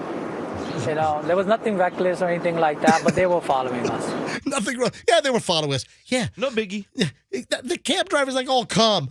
That was Mr. Singh. Listen, Mr. Singh's probably been a taxi driver for 20 years. He's seen a lot of things in New York City. He's not worried about this. Back over to Lester. Tonight, Prince Harry and wife Meghan pursued by paparazzi. Conflicting accounts of what happened late last night in the busy streets of New York. Was it a near catastrophic car chase for more than 2 hours, as a spokesperson for Harry claims, or what the police called a challenging trip home as photographers pursued them? You got that? The police said a challenging trip. The publicist saying near catastrophic, near death. People could have died. We have a little bit of a disconnect here. In fact, I've got some other statements from the NYPD. I just can't believe everyone that's falling for this stupid story. From the NYPD, this is from Julian Phillips, the Deputy Commissioner of Public Information for NYPD. And he said there were numerous photographers that made their transport challenging. No reported collisions, summonses, injuries, or arrests. Nothing about catastrophic, nothing about near death, death-defying. It was slow news day, man. They Oh, needed my God. Slow news day, nothing. There's like this whole debt ceiling thing going on. There's a lot of important things happening. Yeah, you're right. The debt ceiling. Yes. They left the event around 10 p.m. on Tuesday night. They didn't want the paparazzi to know their location. They circled Midtown for more than an hour. So here's the real story. They didn't want to know where they were going, where they were staying the night, where they were lodging. We got to lose them. They were driving around for an hour, more than an hour. NYPD squad cars provided crowd control. NYPD, quote, they were not in danger. Quote, the police. NYPD, they were not in danger. But the publicist wants you to think that they were just seconds from death. They were seconds from being murdered by the paparazzi. I mean, come on. So, I mean, we're exposing the reality of this BS. You got to be able to see through this garbage. Not cool. I mean, you know, isn't that how his mom? Are you new to this conversation? Yeah, just kidding. Did you just That was a car chase, and the drunk limo driver, Henri Paul, was driving through that Paris tunnel, which, remember, last summer we were in Paris to go pick up Chloe because she was studying French in the summer at the Sorbonne, and we all went over and made a family summer vacation out of it to pick up Chloe, and we were going to dinner in Paris, and I said to the Uber driver, hey, where's that tunnel that Princess Di crashed in? And we literally had entered the tunnel just as I said it. Oh, this is it right here. I had a friend ask me about that. He planned a trip for him and his wife to go to Paris this summer. And he's like, hey, didn't MJ drive down the tunnel where Princess Di? Yeah, it's a major thoroughfare in Paris. So anyway, this is just a ramped up, amped up, jacked up, phony baloney, hyped up. Look at us. We're publicity freaks. We want cameras. Again, Meghan Markle is known to tip off the paparazzi where they're going to be, where she's going to be, so they take pictures. What this comes down to, they didn't want them to know where they were staying, what hotel or what house or whatever, so they had to drive around and figure out how to shake the paparazzi so they weren't staked out outside where they were staying. But, of course, they left through the front doors of this event. Why didn't you leave through some service entrance? Because they wanted the paparazzi to see them. Listen, folks, I just can't believe how a narrative and how a story gets propagated and how there's a complete wambuki pulled on people and near catastrophic chase. Give me a break. All right. Hey, you know what, Pat? Speaking of traffic and cars, and you know what, Pat, our traffic guy said to me this morning? I can only imagine. When I walked in this morning, just before the show at 6 o'clock, Pat stops me in the hall and said, "Hey, you ought to warn your audience to be careful on the roads this weekend." I'm like, why? I'm waiting for Pat to say something, just, innocuous. Yeah, some joke or something. Kind of irreverent. Yeah. He's a funny guy. Yeah, so I'm waiting for Pat to say something, and I'm just going to kind of, okay, thanks, Pat, appreciate it. Kind of blow it off. But he was right. He said that the roads are going to be filled with all kinds of bleep holes this weekend. Why this weekend? Because Fast and Furious 10 opens up.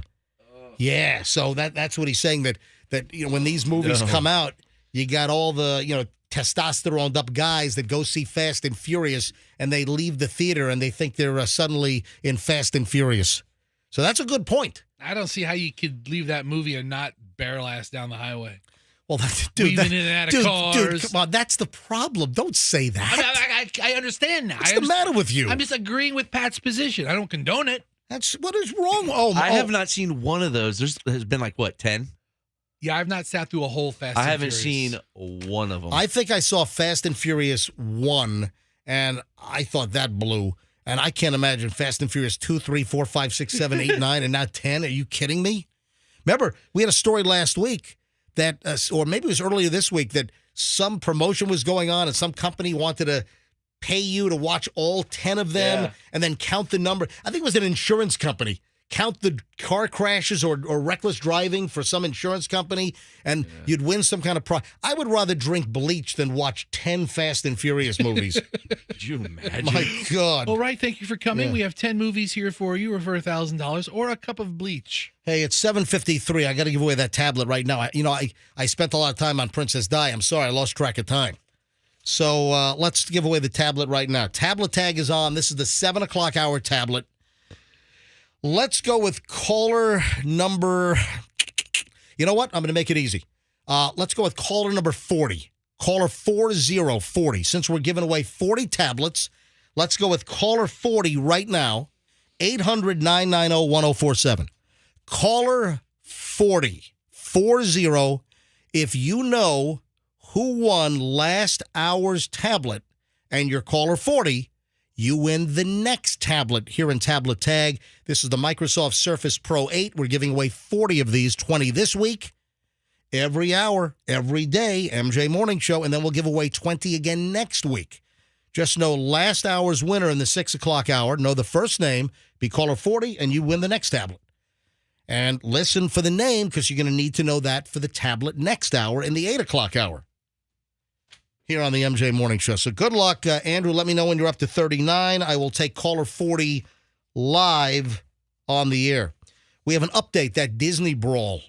Yeah, that was a big fight. Somebody went to the hospital, right? Yeah, so two families got into it. They're in front at Disney before you go through the main gate.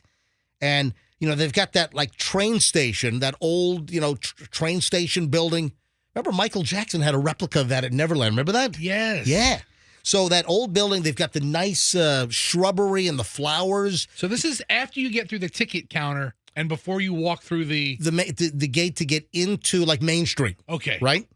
So you have the train station looking thing. You got the Mickey Mouse head made out of flowers, and they have a big 100 display because it's 100 years of Walt Disney's founding of the company.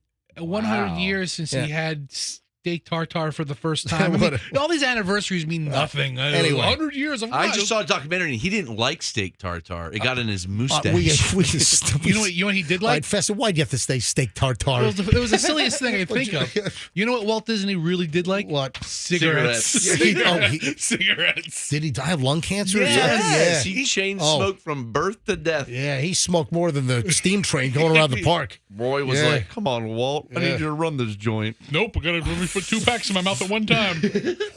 So I'm going to build me a little mini train. The update is this. We had the story yesterday that 2 families got into it. A family was apparently like blocking the 100 sign in front of the Mickey Mouse flower head. I don't know if they were blocking it as much as they would have been in their family's shot. Right. So what happened was they were in the shot and this other family wanted to get a picture. They asked them to move. They kind of gave them some toot and said, no, we're not moving. And then there was a full-on brawl. It was a full-on like wrestling match, boxing match, MMA. They were busting each other's butt. So the update is this. This is all caught on video. We talked about this yesterday.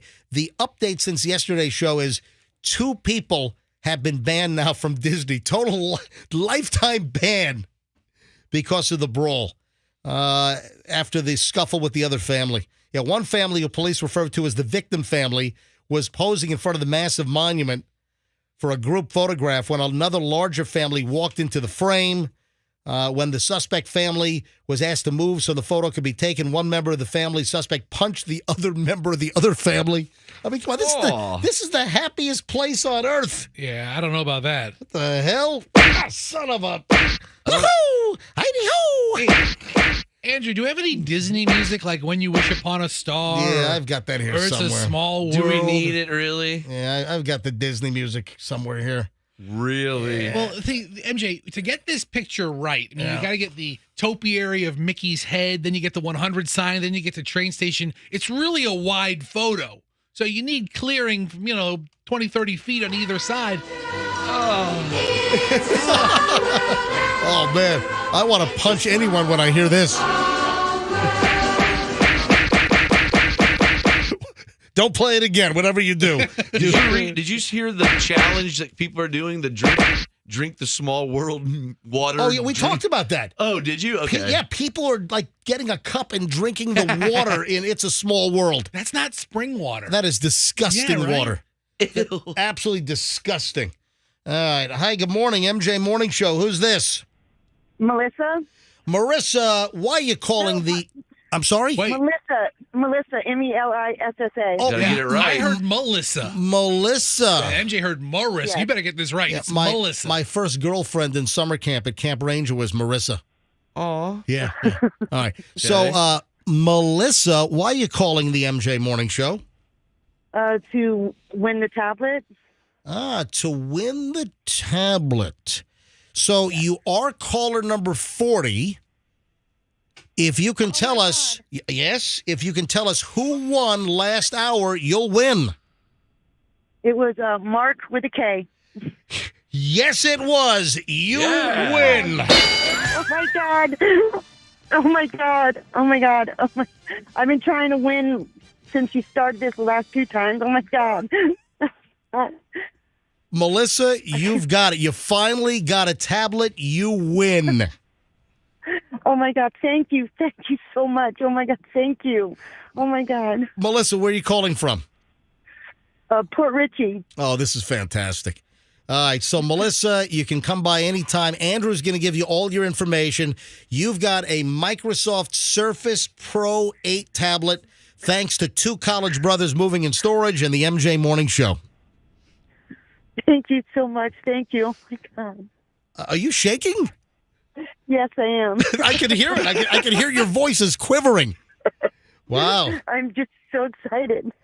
Melissa, congratulations. I'm going to put you on hold. Don't hang up. Andrew's going to give you instructions so you can pick up your tablet.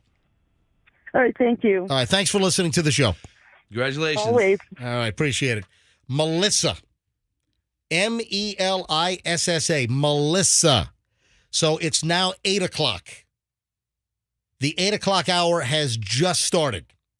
We will now give away another tablet sometime this hour here on the MJ Morning Show. So all you got to do is know that Melissa won. You always got to know the first name of the last winner, and then be the right caller sometime now in the 8 o'clock hour to win the next tablet. And then we'll give away another one next hour in the 9 o'clock hour. And then tomorrow's Friday. We'll do it again. 4 more tablets. Folks, these things retail for $1,100 a piece. Full Windows 11, Intel chips inside. I love this machine. It is fantastic. And Tablet Tag is on. Again, thanks to 2 college brothers, moving and storage. Where was I? Oh, we finished up on Disney, right? I think so, yeah. Yeah, so 2 people are now banned for life from Disney because of the fight. Hey, Carolwood Cocaine Bear has made another appearance. So the black bear has now been spotted for the 5th time in 5 days. What are they going to do when they catch this bear? Do they put him down, or do they just move him? No, they'll probably move the bear to some... Because if they catch a gator, they put it down. They don't like... Not always. What are you talking Well, about? they don't always. They relocate gators all the time. They don't always put a gator down. You call these hillbilly... What kind of erroneous misinformation are you giving out on wildlife? Listen, these trappers, these trapper guys, they're not here to... They're here to catch these gators and make boots out of them. Dude, a lot of gators are relocated. Yeah, if the state catches them. No, there are trappers that let gators go. Trappers who sell belts at flea markets, too. Fester. What are they going to do with okay, forget about the alligators. I don't care. What are they going to do about these bears? Who's going to catch them, and where are they going to move Nothing. them? So the Carolwood bear, they'll probably just let the bear just go about its business. Thank you, bro.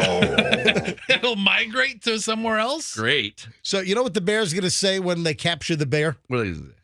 Only you can prevent forest fires. Oh. What was the name of that? Or Smokey Bear. Or hey, boo-boo, let's go to Carolwood and find some trash in the trash can and some picnic baskets. Why do you talk so stupid, Yogi? Gee, Yogi. So the Carolwood Cocaine Bear has been... Are you just saying the cocaine part? I mean, no, the bear was spotted with all kinds of white powder on its nose. It's very convenient for the movie. But apparently that was just powdered sugar from some trash bin that it was rummaging through in Carolwood. It was the back of Nicholas Donuts or something. There's a bear in Carolwood. I mean, how can I not call it the Carolwood Cocaine Bear? I mean, come on. Got a point. All right, so the bear's been spotted now 5 times in 5 days. So we had a sighting yesterday, apparently, for the Carolwood bear. Not exactly hiding like Sasquatch, are you? Hey, come on, Bear. Move along. Jeez. All right, we got to talk about Johnny Depp. He's been smoking for like 50 years, hasn't he? Listen, all I know is that Johnny Depp's teeth has apparently repulsed. What are you laughing at? Just that word. Just thinking of his horrible teeth repulsing something. I'm not making this up. I remember seeing them when he would laugh during that case, and they were horrible. They're brown. My kidney stone just said, "Hey, I'm here." Oh, sorry. Yeah, no, you know what? I think when I laugh, I think I exacerbate the situation. Oh, sorry. Or yell at Fester. Yeah. I don't know what it is. But by the way, thanks to the folks at Tower Diagnostics, part of TGH now. It's TGH Imaging. Is that what TGH Imaging? Tower Radiology is now TGH Imaging. But the sign said Tower as well. So I went to Tower TGH for my CT scan yesterday in South Tampa at Lois and Henderson. I had a 10:30 appointment. They took me right back. It was great. Thanks to Annette for helping me get scheduled. I really appreciate it. So I had to have my second CT scan this week. The first one was without contrast. So yesterday I got my urologist said, yeah, we need one with contrast. So I went and got a scan, a CT with contrast. That's where they put an IV in and they inject the dye so they can have the dye go into all the little nooks and crannies and everything. So what was interesting about the dye, I've never had the dye injection. I've never had contrast. You could feel it. Yeah. Oh, yeah. So it makes you feel all warm all over. You know, the tech was Heather, and she was great. Heather down there. So she injects the dye, and before she did, she's like, some people say that you get this warm feeling all over. It might feel like there's heat suddenly on the back of your neck, and boom. As she injects the dye within like 20 seconds, she's like, yeah, it takes about 20 seconds. So I'm counting down 20, 19, 18, 17, 16, Yeah, we know how it goes. 15, 14. We get numbers. So I get to, like 1, 0, and then suddenly it was like somebody put a heating pad cranked up to like 8 on the back of my neck. And it was like, whoa. Or peed on your neck. And then my groin starts getting all hot. Yeah. Hey, it was hot MJ groin yesterday at 10:35 in South Tampa. Oh, you're trying to get people my to tune out? my groin was all hot yesterday. But then it went away. But it was like this warm feeling when they inject you with the dye. Anyway, I guess the pictures were fine, and I've got the appointment with the urologist tomorrow. I've got a 10-millimeter stone, and for instance, late last night and most of the morning today, I didn't feel a damn thing. Now it doesn't hurt, but I feel just like a little bit of a dull presence. But I got a 10-millimeter stone. That's just fester. Wait, hold on. What do you say? Are you calling me a dull presence? Wait a minute. I just said I feel a dull presence, and Froggy said That's just fester. All right, hold on. Yeah. I'm moving that stone a little bit. Pound for pound, I'm the funniest guy in the room. And I weigh a lot. Don't come at me being dull, mister. Don't you love how Fester declares himself I know, unilaterally the funniest man in the room? That's hilarious. God, I am the funniest one in the room. Yeah. Anyway, can I get back to Johnny Depp's rotted teeth? Please. They so- repulse someone. They look like a bunch of stones in Well, his teeth. Fans are repulsed. It is a funny word. It is, especially when you're thinking of busted teeth. So Johnny Depp at the Cannes Film Festival, and he's walking the red carpet, and the pictures of Johnny Depp walking the carpet and his teeth are like the talk of the internets. Oh, no. Because many fans are like, oh, my God, look at Johnny Depp's rotting teeth. Listen, dude, that guy, I can't imagine he brushes his teeth. Is Johnny Depp an A-list actor? Yes. What? Okay, I'm asking. I don't know. Are you nuts? Look, Okay. hey, he's the most uninformed guy in the room, Well, I too. mean, maybe he's like a A- or a B++. No, Johnny Depp is a freaking list. Okay, so He's even bigger since all that crap happened. Yeah, since he beat Amber Heard at the crazy trial. So that kind of person is the last person you expect to see janky teeth on. Listen to this. On social media, one fan wrote, Johnny Depp's teeth are literally rotting. Ew. I want to see him. Wow. Johnny Depp's yellow teeth. Congratulations. Ew. Here's another one. Why do I have to see close-up pictures of Johnny Depp's teeth against my will? Johnny Depp just looks like someone grabbed his teeth and painted them black. Ew, I got to see him. Seeing Johnny Depp's teeth on my TL. What is that? On my timeline. Timeline, yeah. Okay, just ruined my mood. Froggy, come over to my computer. I got to see it. Looks like I picked up a guy at the end of the interstate begging for change and threw him in a suit and took him to the. Now? That's yesterday. I took him to the Cannes Film Festival. Those teeth, bro. Yeah, I mean, in Hollywood, where all the celebrities have like veneers and they have the white sparkling teeth, and Johnny Depp's teeth are not looking too good over there. He smokes he's been smoking forever. He does drugs. He drinks. He doesn't care. Yeah, so he's at Cannes Film Festival to promote his new film, Jean Dubarry, or Jean Dubarry. I don't know. So I don't know. Yeah. So people just honed in on his teeth. Ugh. That they're all like rotted out and they're yellowed and oh God. Dude. So there's a side-by-side comparison, MJ. I mean, it's like he doesn't even need prosthetic teeth to play Jack Sparrow. No. In all of the Pirates of the Caribbean movies, it's probably his real teeth. They don't need to, janky up his teeth. They actually did things to his teeth in the Pirates movies to make his teeth look better. They're like, no, a pirate wouldn't have this bad of teeth. Oh, this is horrendous. Oh, I mean, he may have scurvy, but he wouldn't have teeth this bad. This is actually a good segue. Oh, I'm going to be able to play a new Crotchety classic. So, Fessa, can you see if you're... I'll call him now. See if your guy's available. All right. Fessa's got a crazy story about cremation. Yeah, I know there's not a lot of comedy in cremation unless Milton Fludgecow and the crotchety old man gets a hold of it. But that'll be the icing on the cake. No, Fester somehow is in communication with a guy that had this like crazy story about the cremation of his father. Yeah, he reached out to us. Yeah, so this guy reaches out. I guess what was it on Facebook that he reached out? On Facebook Messenger, yeah.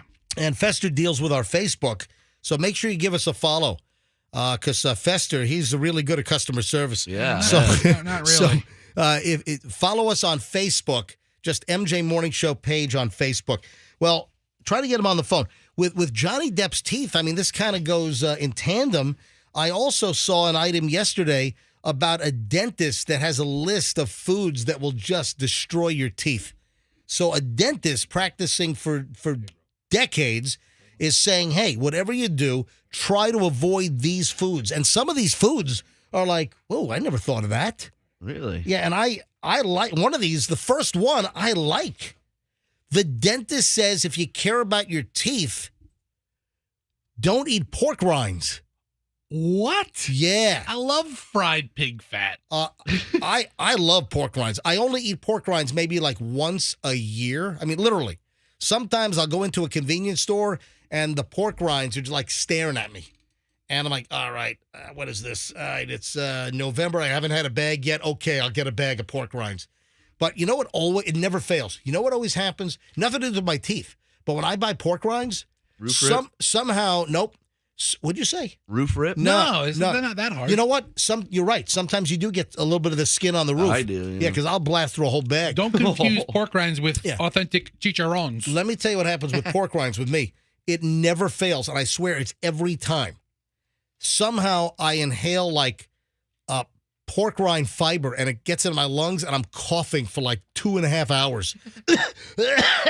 I like breathed in like a little speck of pork rind. It gets lodged in my lung or wherever the hell it goes. I bought a bag of pork rinds from Sam's Club, and I bought like that number 10 can of nacho sauce, and I made pork rind nachos. And my wife walked in, and she's like, my wife's like, that's the fattest thing I think I've ever seen you do. Dip pork rinds in nacho sauce. Oh my God. Fester. I'd take my pants disgusting. off. So good. That's awful. All right, so hang on, folks. Which crotchety old man classic call am I going to whip out? Is that the only food on the dentist's list? No. Okay. I'm going to finish. I'm just teasing. It's coming up. Because Fester, you got your cremation guy on hold. Yeah, this is Jason in Jackson. All right, well, tell Jason to hang on a minute. Jason, hold on a minute. All right, I told him.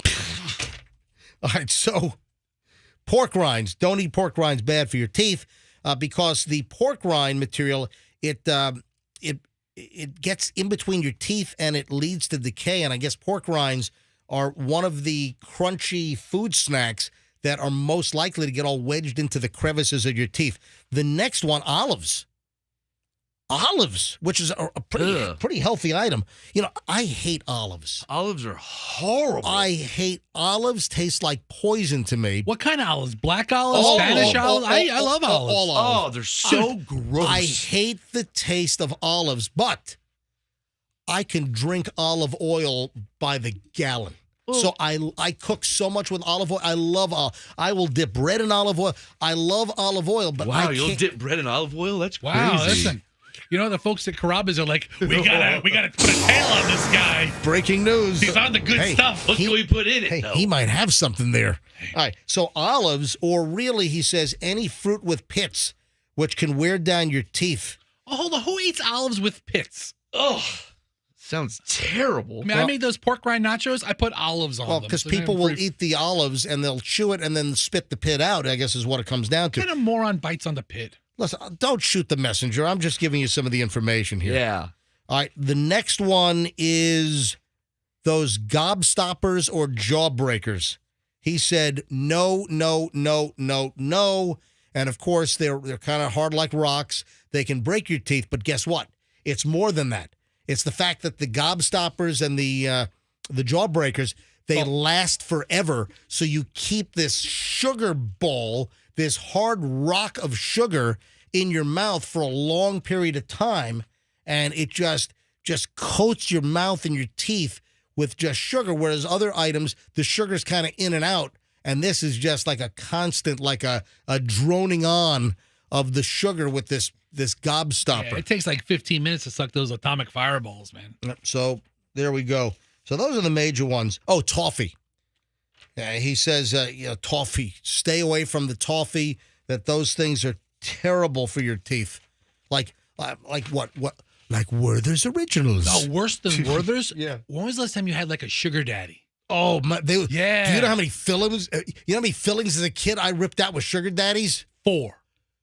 It might be. But I had a sugar daddy that my kid got for Halloween, and I took it, and I'm I will never have one of these again. It was so bad. And sometimes you bite down on it, and it gets stuck to your teeth. Yes. And you need like vice grips to get it off. I couldn't open my mouth again because I had it welded shut with a sugar daddy in the middle. Crazy. Hey, folks, stand by. We will do, and I'm not going to wait as long this hour. I'm telling you right now that we're going to give away the Microsoft Surface Pro 8, the 8 o'clock unit. I'm going to whip out that unit earlier. I'm not going to wait till near the end. And last hour I waited long because I just lost track of time because we were talking about that whole princess or the Prince Harry, Meghan Markle phonied up paparazzi chase story. So I will not make you wait this long or that long this hour for tablet tag. So the next tablet coming up shortly here on the MJ Morning Show on Q105, thanks to Two College Brothers Moving and Storage. All right, so Fester, tell me I'm picking up what, Jason in Jacksonville? Yeah, line 2. Good morning, Jason. Welcome to the MJ Morning Show. Hey, how you doing? All right, so Jason, Fester's kind of filled me in. You've got a discrepancy, and by the way, I'm sorry for your dad's passing. Thanks so much. I'm sorry to hear that. But you contacted Fester. Tell us what happened. Why did you contact Fester on Facebook Messenger? Yeah, I'm just trying to warn people about this cremation scam that's going that I encountered. All right, so you had your dad cremated, correct? Yeah, well, he's in the process. He was at hospice, so I had to contact the cremation place. They had a list, so I picked one and called the guy. He quoted me a price of, $1,050. That was, including 10 death certificates. So I said, okay. All right, so $1,050 for the cremation with the death certificate. Yes, exactly. So it was $960 plus the extra. It was, $1,050. Gotcha. Sounds like a deal. I filled out the application online, and they came and picked him up at the hospital, at hospice, and then they said, you don't have to pay now, we'll settle up later. So Monday, I go to the place.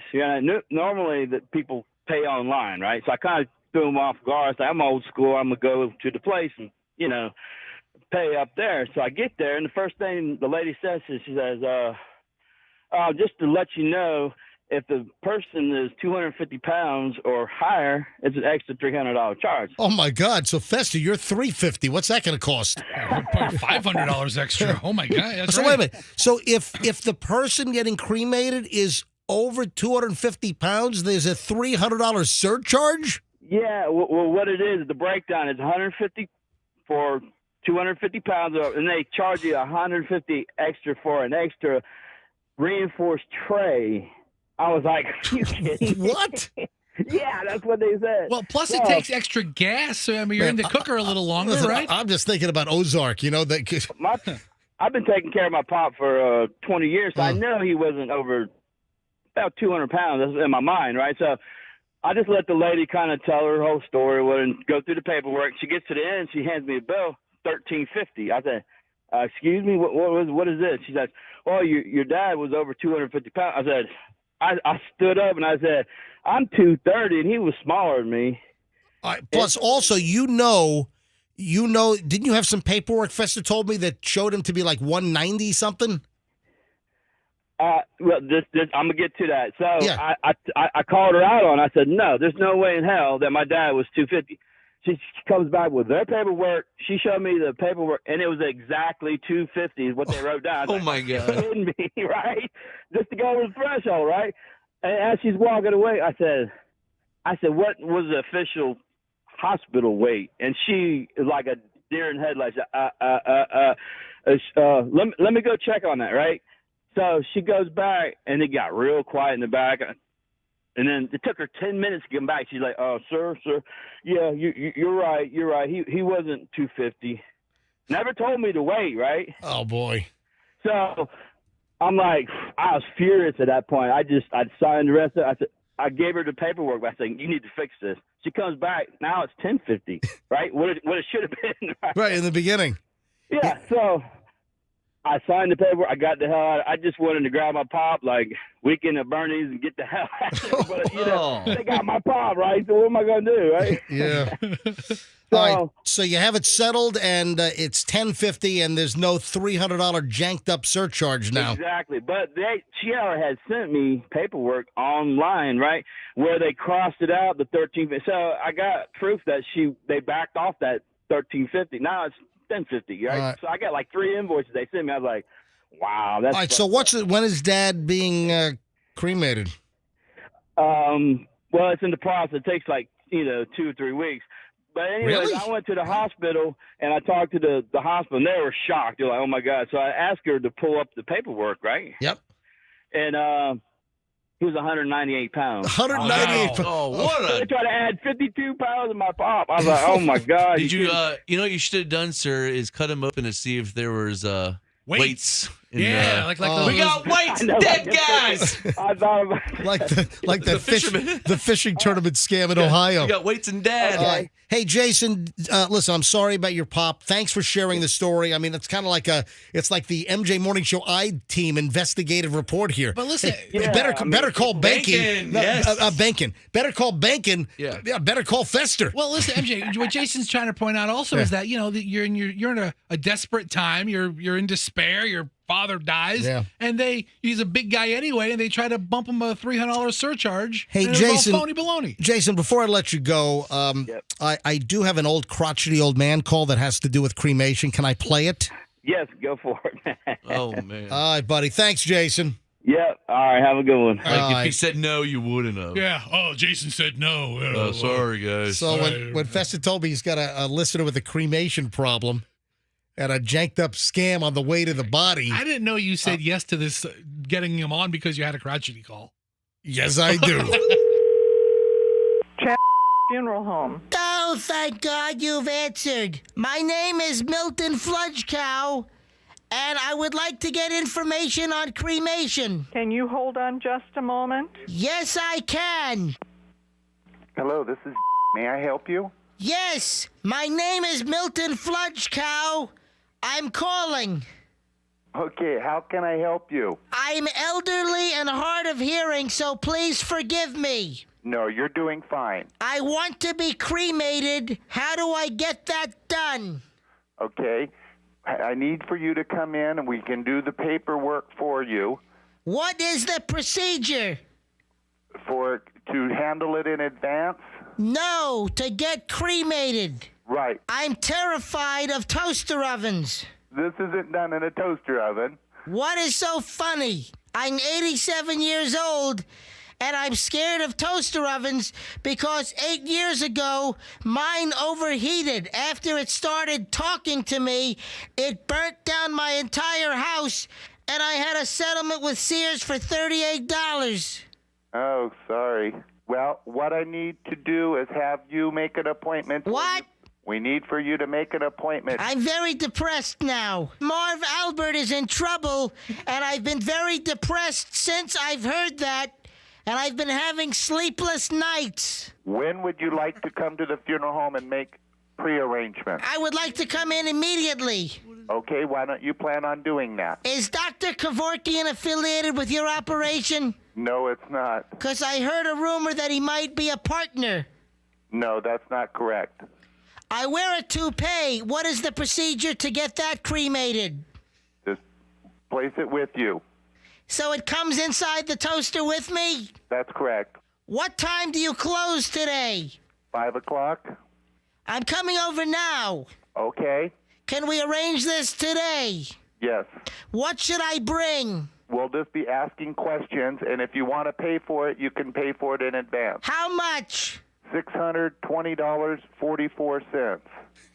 Okay, now I have mostly $1 bills and quarters. Is that a problem? No, sir. Is it rolled? No. Okay, it needs to be rolled before we can accept it. Why?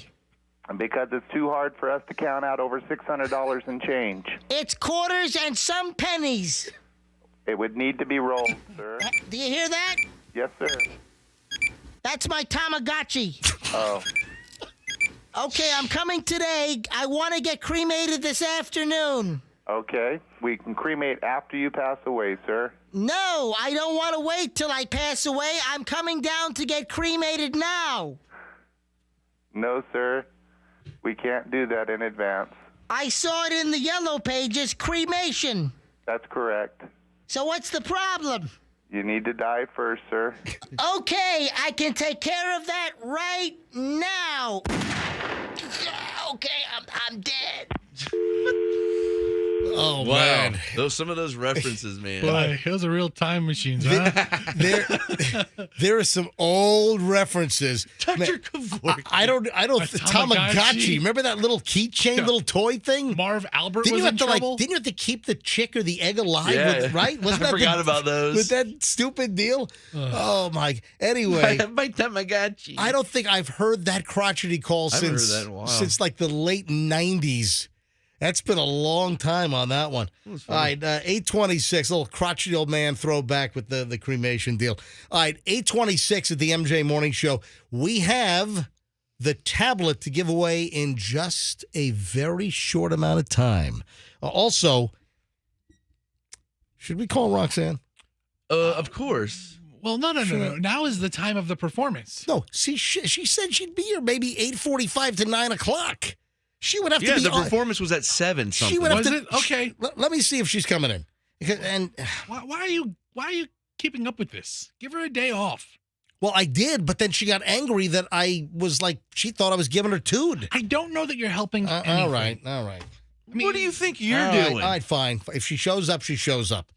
Follow the yellow brick road. I was only pushing him so hard for it because I thought he was still going to do it. Follow the yellow She's brick for road. real, man. I didn't think you weren't going to do it. Follow the yellow. Did you see that somebody stole the red ruby slippers?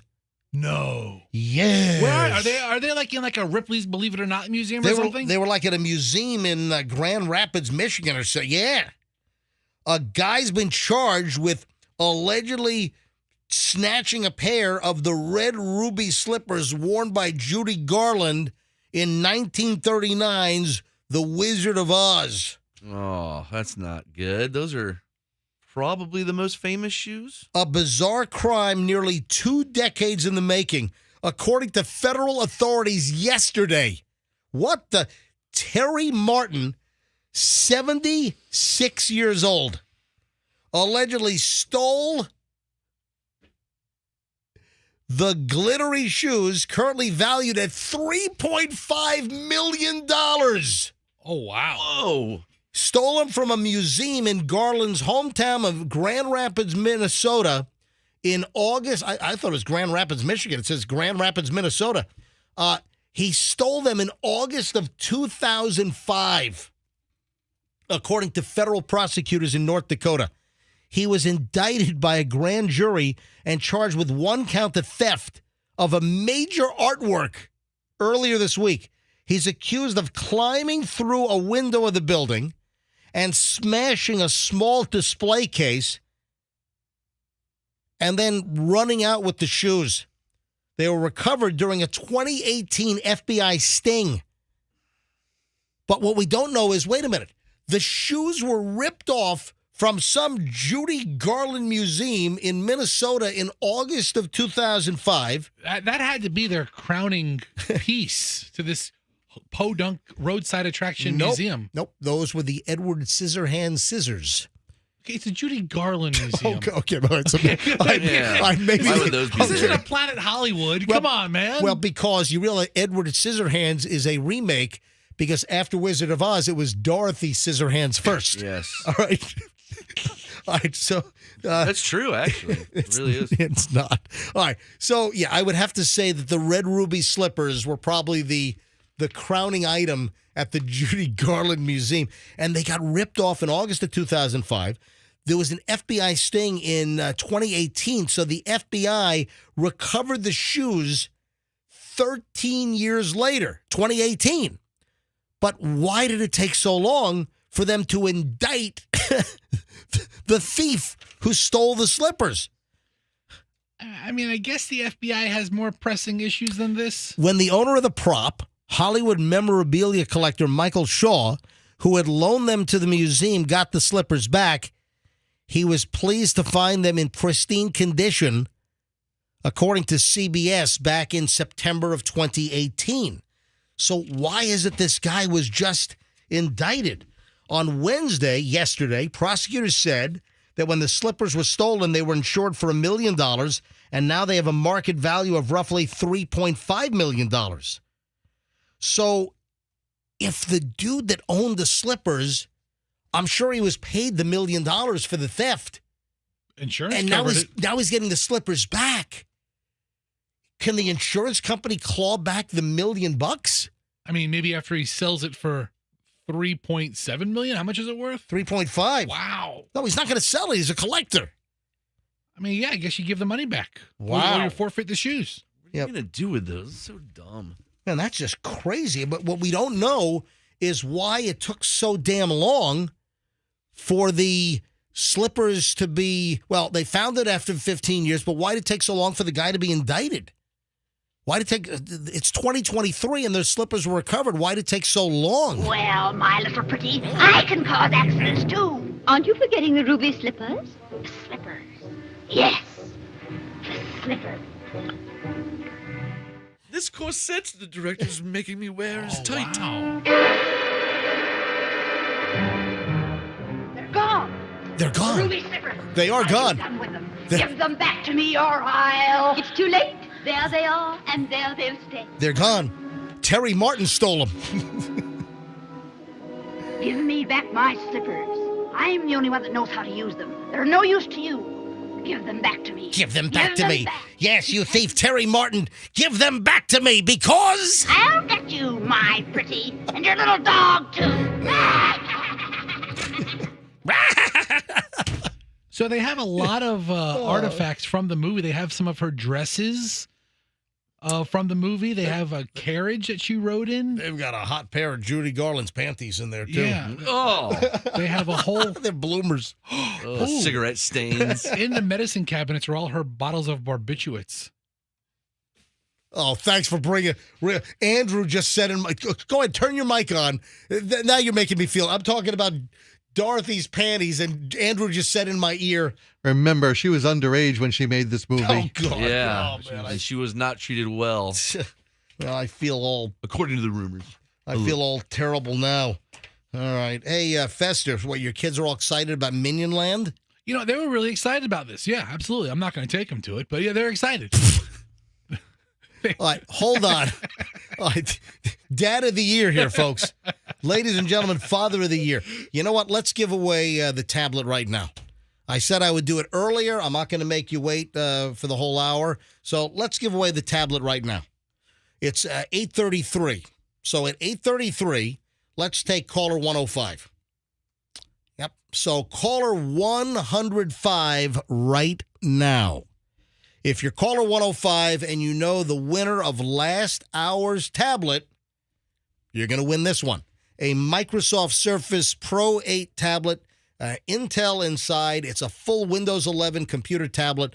These things are great. It's my daily computer. This is my go-to unit. So caller number 105 right now on the MJ Morning Show here on Q105, 104.7 FM.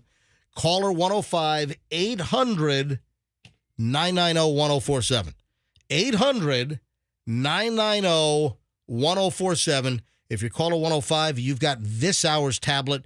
If you know last hour's winner's first name, and she was excited. We've had two good winners today. Yeah, absolutely. The 6 o'clock hour winner was great. The 7 o'clock hour winner was great. So do me a favor, please. If you win, don't be a dud. All right? Let's keep the streak going. It has been a good one. So Andrew is screening calls right now. He will screen up to caller 104. Should we take 104 live on the air or just go to 105? I like breaking hearts, so I think we should always take 104 and 106. All right. Hey, Andrew, stop at 103. Give me 104, okay? All right.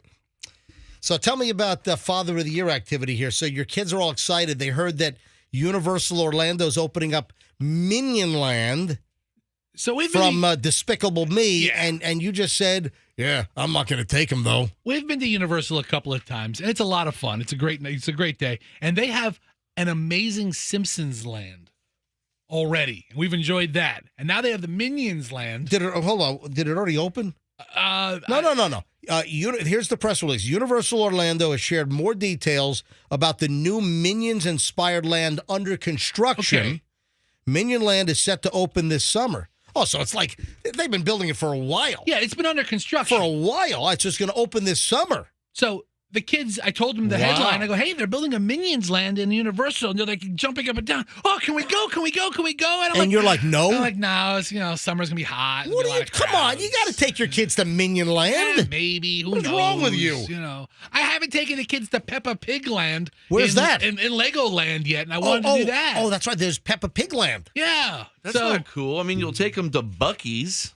Oh, Buc-ee's is awesome. You get because they've got a wall of beef jerky at Buc-ee's. Yes, and they got an island of brisket sandwiches. Let's see. The area is going to be located at the front of the park. It'll include the Minion Cafe restaurant, a sweet shop, a character meet and greet, and more. Well, there are rides? Oh, yeah, because Minion Land is set to open this summer along with the previously announced Villain Con Minion Blast attraction. What is that? Well, Villain Con was kind of where Gru would go to, right? It's where he met Vector, right? I don't know. I don't know either. Listen, what am I, 7? Listen, I took when my kids were. When did the first Minion movie come out? Because I did take the kids to that. Those are pretty good, actually. Yeah. Those are funny. The first Minion movie, Despicable Me. Yeah, Despicable Me. And Despicable 2. What year was that? Despicable Me came... It was like 89? No, what are you talking? No, 1989. What are you talking about? I missed the 80s. Now, when did the movie come out? What year? 2010. Yeah, that makes sense. 2010, Despicable Me. So Chloe would have been 9 years old, and Julian in 2010 would have been 6 years old. And I can't remember if that's one of the ones I fell asleep in. I know the what's the one I fell asleep in? Shrek. No, I think the Lego Movie. Oh. And the kids were nudging me because the Lego Movie's on. The kids are watching the Lego Movie, and I'm at the AMC at West Shore with the kids, and I'm like, I'm snoring, and people are looking at me, and the kids are like nudging me and waking me up while I'm snoring in the movie theater. So, Festa, you got to take your kids to the new Minion Land. I don't see how anybody could not like the Minions. A large Minion Land marquee featuring 22 Minions will greet visitors as they enter the land. This is from the Universal News release yesterday. Inside the land, visitors can find Minion-inspired dishes at the Minion Cafe. It'll have 3 different themed spaces. The kitchen, where diners may spot equipment used by, the Minions to create the menu. The break room, a Minion-style break space, and a vending machine stocked with mischievous items. Listen, I'm all for it. I'll take the kids. Did I pronounce that wrong? Mischievous items, right? Well, you said mischievous. Yeah, I totally butchered that word. I think it's mischievous items. Mischievous. Right. Yeah, potato. All right, are your kids at school yet? It's 8:38. I want to call them up and tell them you're taking them. They're already at school. I'll probably take them or not. No, come on. Just be a good daddy. Tell your kids. What? All right, this is what I want you to do. What? I want you to go home later today and just say, hey, kids. Hey, Hadley.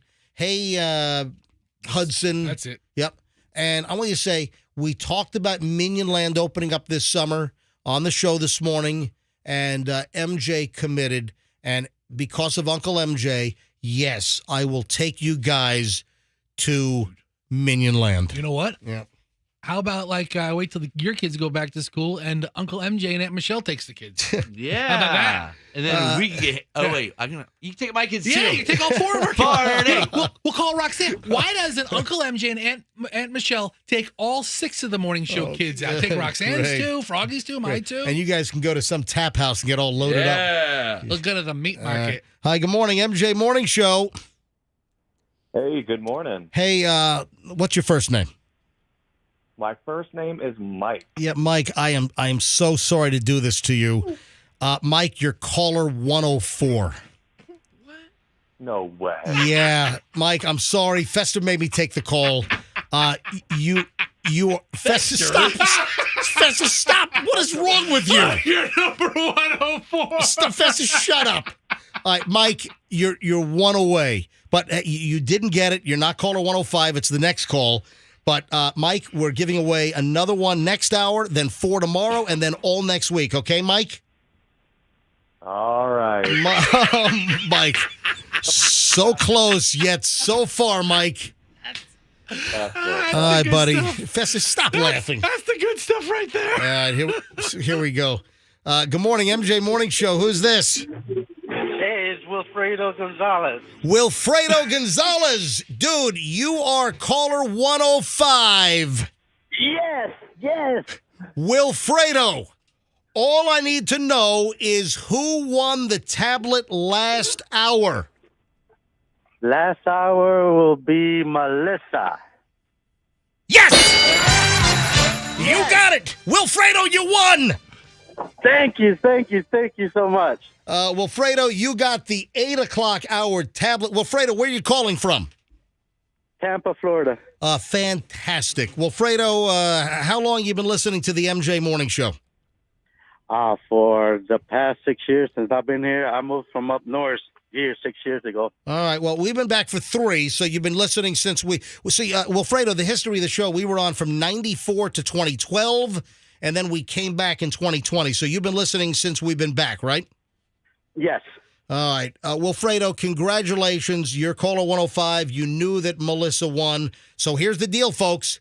You got to know that Wilfredo just won, and we'll give away the next tablet in the 9 o'clock hour. That starts in 19 minutes.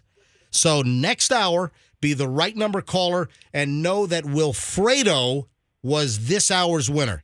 And boom, you could win next hour. Wilfredo, congratulations. This is a Windows 11 Microsoft Surface Pro 8 full Windows computer with Intel inside. I love this thing. I use this exact unit every day for preparation for the show, and you're going to love it, dude. Congratulations. Thank you so much, guys. Wilfredo, thanks for listening to the show. Hold on, and Andrew's going to get all your information, okay? Okay.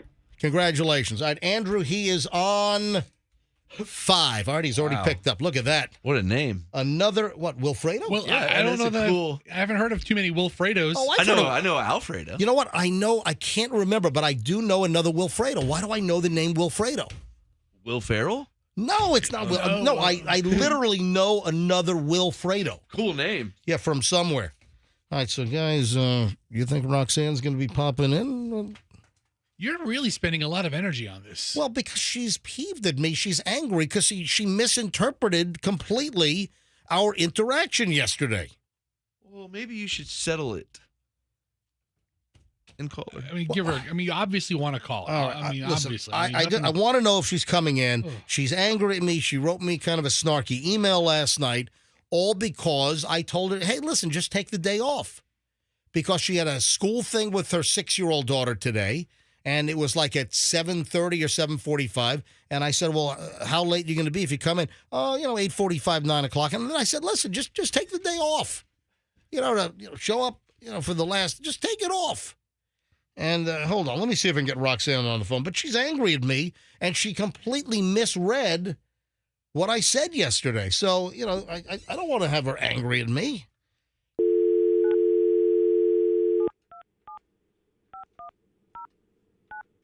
All right, calling Roxanne's cell number. So this is right about the time that she thought she could be back in the studio. Your call has been forwarded to an automatic voice message system. 7275. Oh, let's not play that over the air. Not like 813-310-8444, which is Fester's number. She never not picks up. Yeah, wow. I think she's angry at me. What did I do? Deservedly so. 727. All right, hang on. I'll do rule of twos. I'll call back. If it goes to voicemail the first time, try it a second time because there's a 72% chance Your call has been forwarded to an Oh man, She's doing that herself. That was faster. She rejected. She's hitting you with the button. She Good for her. She declined. Good for you, Roxanne. Good for you, Rox. Oh boy. Good job, MJ. Good for you, Spider. Listen, there's no reason why she should be angry at me. I don't understand. MJ, you obviously have issues with yourself on this. What do you mean I have issues with myself? Let it go. She'll be back tomorrow. It's fine. Everything's fine. Or not. or she could be back anytime. Or not. Look who Mr. Reasonable is all of a sudden. Yeah. Suddenly, Fester's Mr. Diplomat What is over this? here. What is this? The roughest, Hold on. nasty. Roxanne just sent me a text. Yeah, what does it say? Tell MJ to shut up and don't call me again. She did not. Okay, she didn't say that. She wrote, it just got over. So you called her during like the applauding of the, of the thing. She's not Wait a minute. So, wait. 8:44 this morning, a minute ago. I see it. Okay. Hang on. So Roxanne just texted Fester. It just got over. So 8:44. But she said yesterday that she could be here around 8:45. Not a chance. So now she's at least a half an hour away. She said she's trying to call, but it's busy. Roxanne lives in this world of. It's busy because we're giving away the tablet. Roxanne, We've given it away hold already. on. Roxanne, you can't call the regular lines. You call the hotline. All right, hold on. Let me call her back. She is a hoot. Roxanne lives in this magical world of time and space where, it's over at 8:40. I'll be here at 8:43. Your call has been forwarded. What the heck? Now it's Automatic voice message system. Okay, now she's on the hotline. All right, good. All right. This is the warm line with the buzz, with the hum. Yeah. Hey, Rox. I don't hear buzz. Good one, Rox. All right. So you said you would be here by about 8:45. It's now 8:46, and you're still at school, right? No, you told me not to come in. You're like, don't even bother. Get here at 10. I don't care. Well, no. Okay. Hold on. See what I mean, MJ? Roxanne, the way you heard it with MJ's gruff, aggressive manner of speak is not how he meant it. No, I just said take the day off. Take the day off. I didn't See what I mean, MJ? I didn't say that. You needed to say something like, "Oh, Roxanne, it'll be fine. What? Enjoy your kids. Roxanne, Have a great day." are you coming in now to spend the last 8 minutes of the show with us? I'm on my way in. Okay, ladies and gentlemen, Roxanne will be with us for 8 minutes of the show next hour. So how many minutes to get here? 30, 35 minutes? Yeah, about 30. I'll see you at 30. Hey, can you swing by Burger King and get a couple of bacon, egg, and cheese sandwiches? Well, yeah, so she can spend... You've been eating all morning. I have been. All right, angry Roxanne, I'll see you in a bit. She's not angry. I'll see you soon. Bye. Oh, man, I was hoping she was a little more mad at you. Yeah, right? Because she realized that I wasn't being Here's the thing. Roxanne, she'll be pissed at you with a smile on her face. All right, folks, stand by. We'll have another tablet coming up next hour. It's 8:48 now. Quick break. This ends an hour and 20 minutes of nonstop, MJ.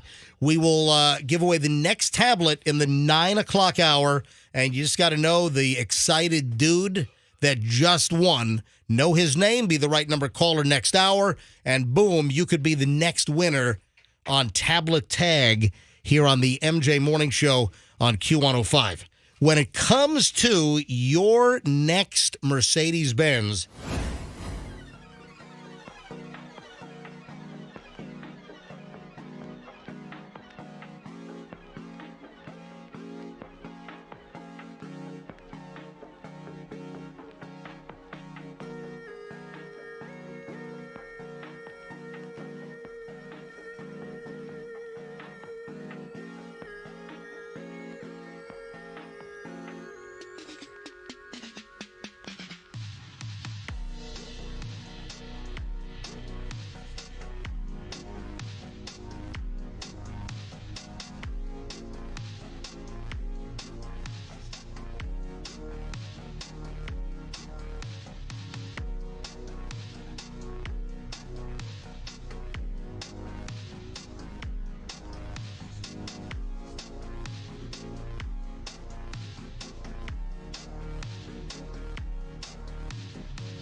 should be making an appearance for probably 8 minutes of the show sometime this hour here on Q105. By the way, the time is exactly 9 o'clock here at the MJ Morning Show. So what that means is we just started the 9 o'clock hour. So at any time, technically, I could give away the next tablet well, no, not yet. But technically, between 9 o'clock and 9:59:59, I can give away the tablet. So stand by. The 9 o'clock hour Surface Pro 8 tablet from Microsoft is on the way. Just get ready to call in. We'll tell you what caller to be, and make sure you know the last winner's first name, and boom, you'll have the 9 o'clock tablet. All brought to you by our good friends at Two College Brothers Moving and Storage, twocollegebrothers.com. Hey, you want to hear a really creepy story? Yeah. This is creepy.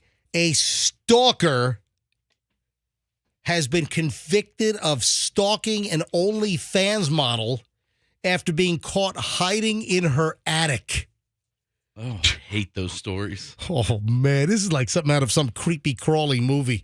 You know, someone like Crawl Space or something. Now, I saw, is there like a new version of Crawl Space? I saw like a Crawl Space movie back in like the 1990s, maybe. Was there a... Fester, go to IMDb and look up the movie Crawl Space. Because I saw, my memory is it was really creepy and really good. Crawl Space from like maybe 1989, 1991.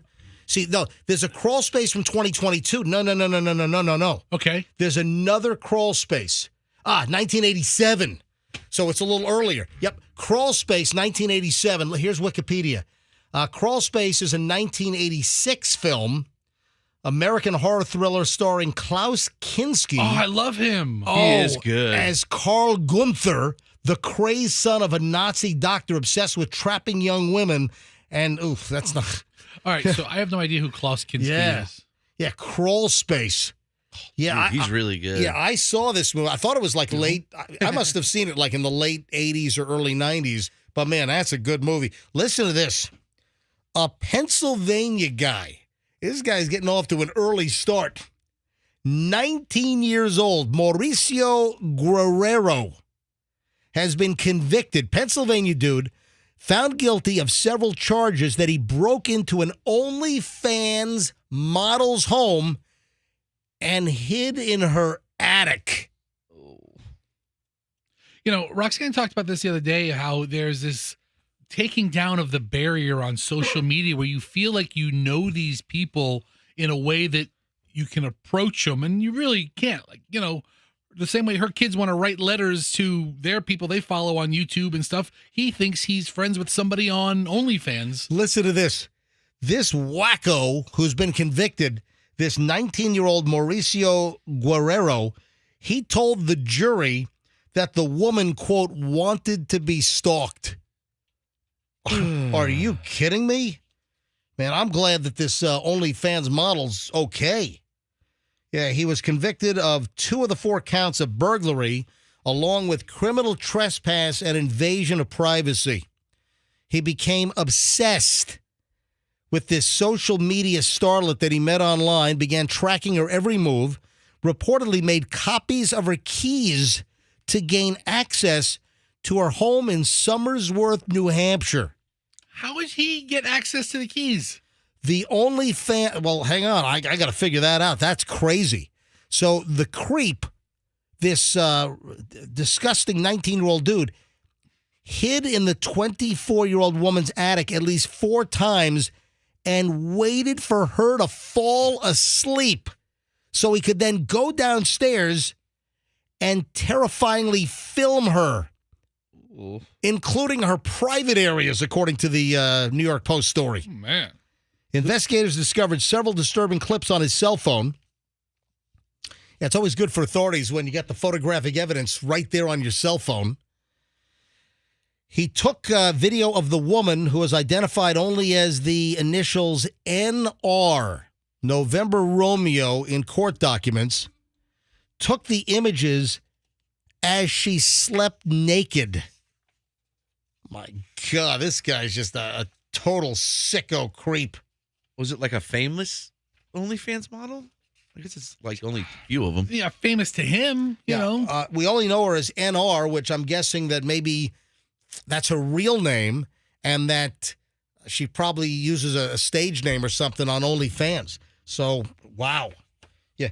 Guerrero told the jury earlier this week on Monday that he thought that he and the victim were in a romantic relationship and that she wanted to be stalked. Clearly, this guy's got a screw loose. Yeah. But obviously not incompetent, could stand trial. He was determined, I'm sure, to be able to tell the difference between right and wrong. But how creepatola is that? Ugh. At first, he and the woman communicated on the adult website, onlyfans.com, but she later kept in touch with him via text messages and video calls on her cell phone. Oh, so she kind of stepped out of the client, what do you call it? The client-customer relationship? She didn't keep things on the platform. She was looking to make a little side hustle. Little side business. What, maybe not give OnlyFans their commission or cut or whatever? Well, if you wanted a completely unique experience. That could Wow. Hey, Andrew, can you see why these all the lines are ringing? And I don't think it's kind of early for the contest. Yeah, just see. You know what? I'd love to talk to folks. Do we have any? Oh, you know what? Mm-hmm. We have the OnlyFans model. What's her name? Was it Ray? Something Ray? Something. Yeah. What's her name? Sarah Ray? No. Allie Ray? Allie Ray. Hang on. I've got her number. Hold on a minute. I've got Allie Ray's number. Let me dial up Allie Ray. Hold on. You have an OnlyFans model's number? We talked to her a couple of months ago, or maybe a year ago, when she had an issue. Oh, we've had her on the air several times. Oh. Yeah, remember, she was like, hey, Fester, pick up line 3 and see if Allie Ray can take our call. Oh, I remember. Yeah, we had her on because she was like a neonatal nurse, like up in Boston. And I think when they found out that she was like an OnlyFans model. She got fired, right? Or she was forced to resign. They let her go, or what's separated what's from her. going on? It's just ringing. I might need to call her on my cell phone because she now probably... it's asking for a credit card number. Please stop. Is it going to voicemail? If you want hot live talk, press I mean, 1. Stop! It doesn't say that. If you want me Old to school. Text nudes, press 2. Stop. What's going on? I gotta her mail apparently, according to the voicemail, her box is full. Okay. Her voicemail box. Here, so take my. I knew it. Take my. You guys. Take my cell phone, and she'll maybe. I'm sure I'm in her contact list. Sure. Yeah. So Allie Ray is one of, I think, the most popular OnlyFans models, and we haven't talked to her in how long? Maybe a year. Yeah. She still do that? Remember we called her last time? There was something that we needed to talk to her about, and I think she was on the way to Disney with the family. Remember that? So what is he? Is it going to voicemail again? Yeah. All right, so give me my phone. All right, so I guess we're not going to get a hold of Allie Ray. Whatever, Allie Ray. Yeah. All right. Just hang up. Oh, her mailbox is full. Mailbox is full. Thank you. All right. Fester wasn't lying about her box being full. It's jammed up. All right. So, man, this sicko. See, I want to talk to Allie Ray to see if she's ever had any, creepos or you know what, if there are any OnlyFans models. I'm sure all of them have creep. Or if they have subscribed, they're a creep. Or I'll tell you what, even if you're not an OnlyFans model, do we have any women listening that, had a stalker camp out in their attic? Oh. Is that a tough ask? Yeah, that's very specific. All right. Or if you'd like to weigh in, 800. No, seriously. I tell you, all kidding aside, seriously, if you're a woman, did you ever have a creepy guy that maybe you went on a date with and you were not interested and maybe he wouldn't leave you alone? He stalked you? All right, I'm not saying that they had to be in your attic, but if anyone has any story, or if you are an OnlyFans model, 800-990-1047. 800-990-1047. That's how you get in. Or if you have just a creepy story, some guy that stalked you, how'd you shake him? 800-990-1047. Was it like a restraining order or an injunction or something? So this Guerrero made unannounced visits to her home. Did she answer the door? Well, Does she know this guy exists? How did he get her location, including a visit in February of 2022 where he stayed inside her attic for almost 2 days? What? Before telling her he was in town. He was in her attic for almost 2 days. All right. But again, how did he get keys to her house? It sounds like this OnlyFans person runs a really loose business. During the trial, he read text messages in which she allegedly told him she loved him and wanted to obsess. So during trial, he read text messages in which she allegedly told him she loved him and wanted him to obsessively stalk her. All right. If she's texting that. Well, hold on. I don't know if that's... Guerrero testified that she liked it. We talked about meeting up, about me coming up. Between that, we talked about having intercourse, but the woman told the court that she was often drunk when she chatted online, but admitted that they did have sex on one occasion. Oh, man. But still, you can't break into the lady's house and live in her attic. All right, so this isn't as much as, I mean, it's a stalker, but she's worked on a relationship to some capacity. All right, there are some That's like additional a girlfriend experience going on. We had the story last week, MJ, where these guys were being sent to jail for harassing the wrestler in Lutz, the female wrestlers in Lutz, right? That's a legitimate stalking. Oh, that's right. These were unsolicited creeps. What's her name? Sonia Deville. Yeah, so, these were people coming to her house, violating her property, trying to attack her or compromise her. That's a stalker. This guy's a stalker as well, but she's playing into him. So she told investigators that he seemed nice at first, and she gave him her address because he wanted to buy her a TV and fireplace for her apartment in Dover, New Hampshire, which is right. We stay in Dover.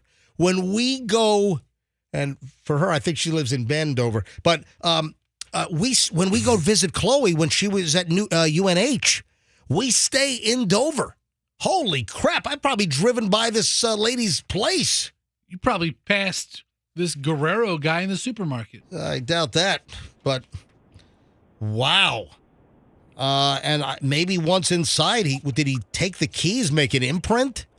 But I can't find. I found this element. I did a search quickly, and I found the additional details on that. She invited him over, had intercourse, but man, gave him her address so he could buy her a TV and fireplace. That's wow. Was it a smart TV? Yeah. I hope it would be. Was a it smart one of TV. those Amish fireplaces? Yeah. Those are really nice. That's what it sounds like. Hey, Anonymous is in Tampa. Hey, Anonymous, welcome to the MJ Morning Show. Good morning. Would you like to add to this creepy OnlyFans stalker story? Yes, so I am a bartender, and I have a regular that used to come in every Tuesday to see me.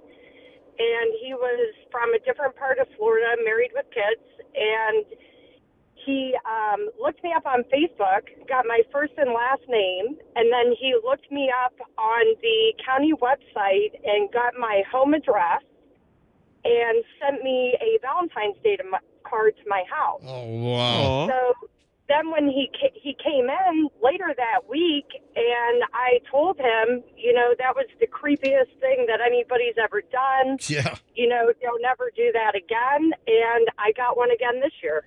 Oh, jeez. And I've never seen him. He still came in after I told him how creepy he was. And then when his job was over in Tampa and he went back home to the other side of Florida, I've never seen him again, but sure as day, this Valentine's Day, there was a card in the mail. And did it come to the bar? No, to my home address. All right, so how did he get your home address?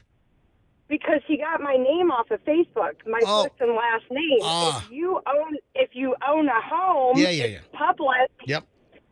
Yeah, they can back it. They can back it out. Yeah, you can look up in the property records.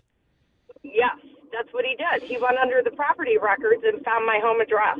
Are you a single female? Or are you married? Or what's the story? I'm a single mom.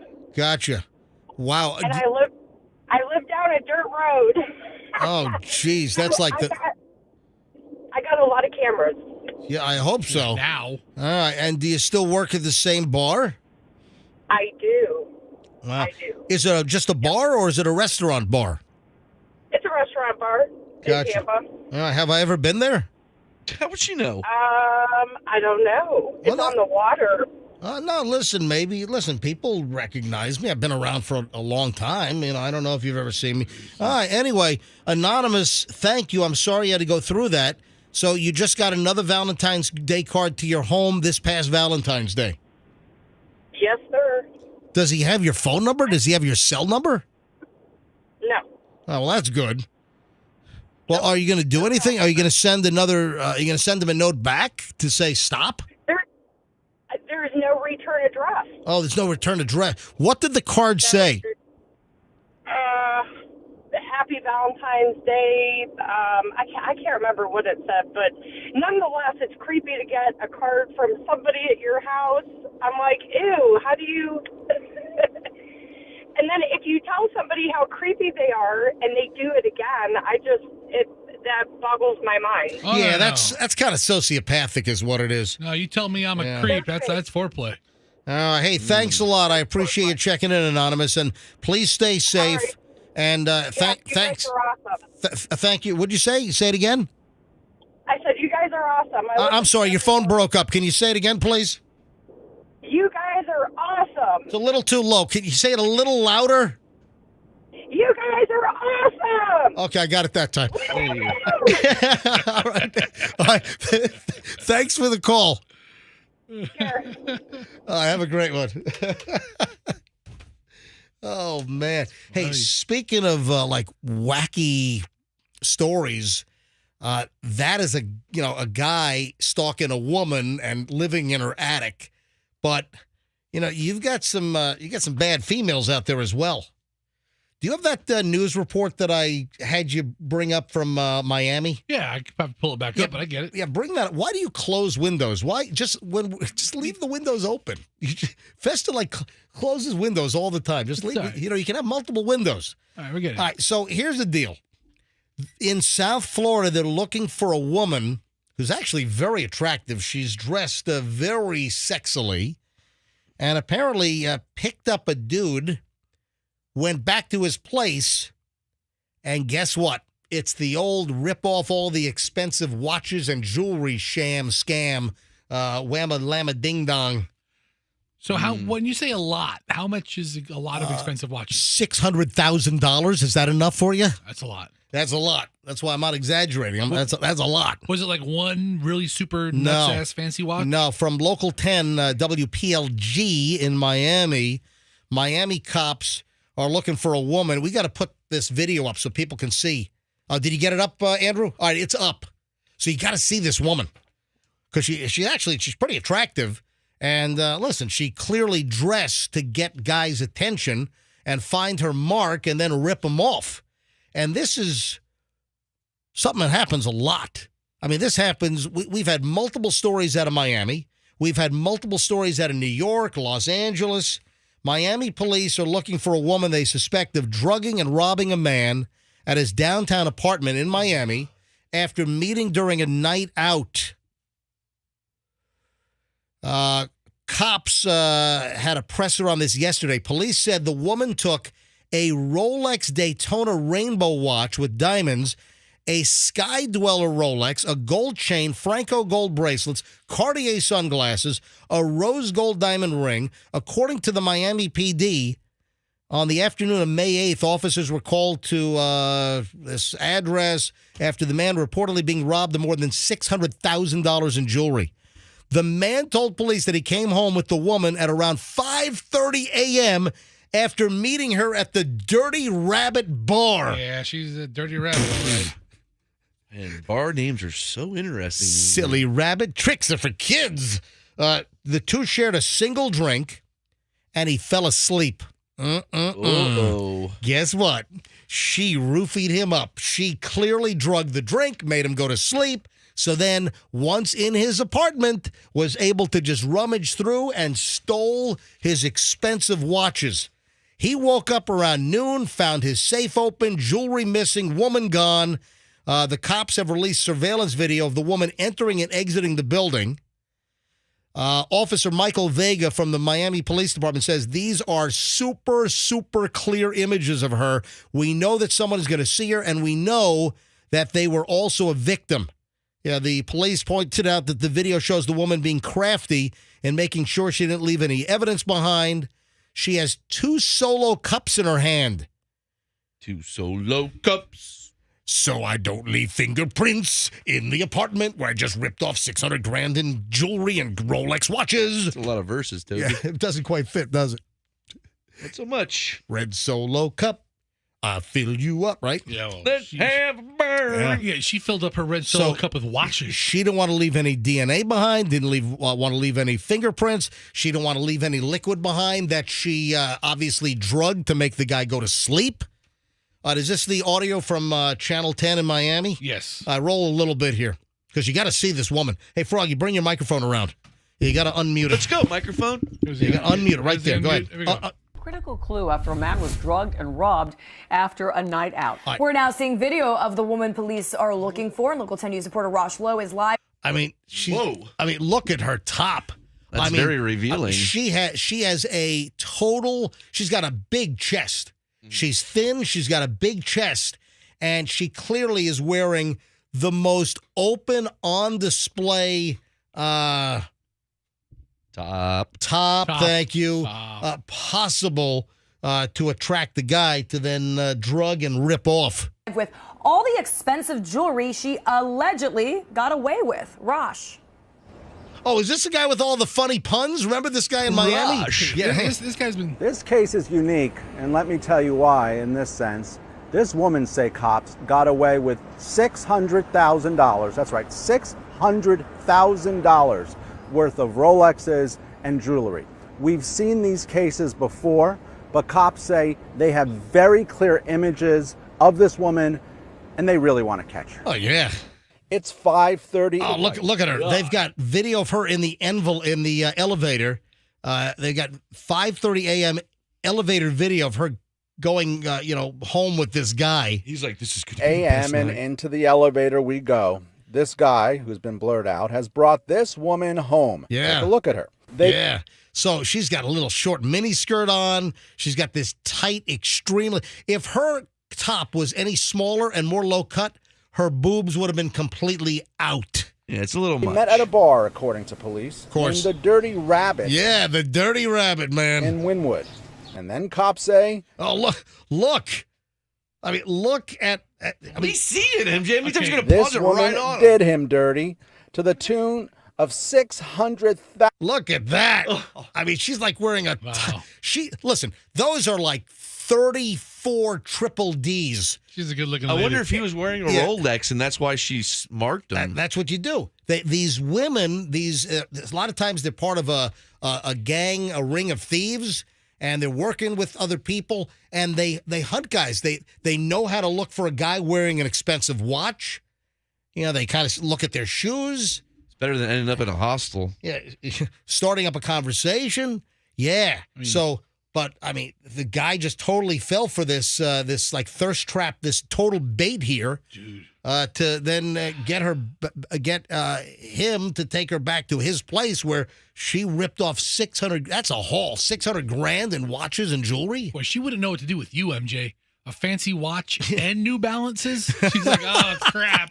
Which way does this one go? Stop. Oh man! All there is shorts and look at that mini skirt. I mean. Wow. Are you trying to piss off your wife? No, I'm not. I'm just. Listen, Michelle, do you hear this? I'm just being. Why are you trying to stir up trouble with my wife, you idiot? Stop. Everybody, if you want to see it, go to mjmorningshow.com under videos we've mentioned. All right, you got to see the story's up. You can see the woman. Go to mjmorningshow.com and look for videos mentioned on the MJ Morning Show, and then the report is there, and you can see exactly what I'm talking about. She looks like a Kardashian. Sort of. You know what? That's not a bad, very big features and dark hair. It's not a bad broad description, actually. So, all right, folks. we'll give away the next tablet in minutes here on the MJ Morning Show on Q105. Stand by. The final chunk of the show coming up. And Roxanne should arrive to be with us for the last couple of minutes of the show. She's here. Oh, she's here? Yeah. Oh, so why did she pop in? I don't know. She'll come in during a commercial Hold on. break. She's when did she arrive?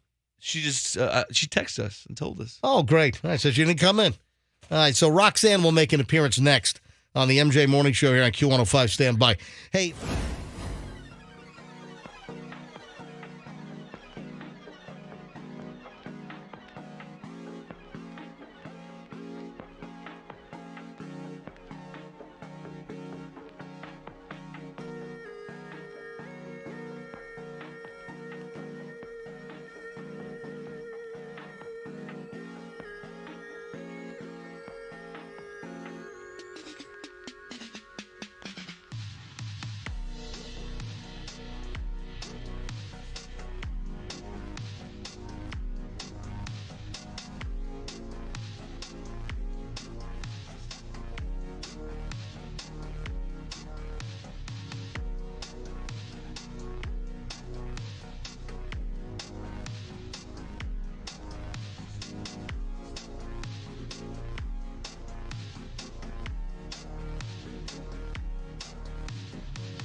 I want to tell you, we're going to give away the next tablet right now. Yeah, I'm not going to make you wait any longer. Let's go. It is 9:36 at the MJ Morning Show. MJ and the crew, and Roxanne has arrived. Hello, Roxanne. Good morning. Guess what? You're really putting up all your stuff? You're going to be here. You're setting up all your stuff.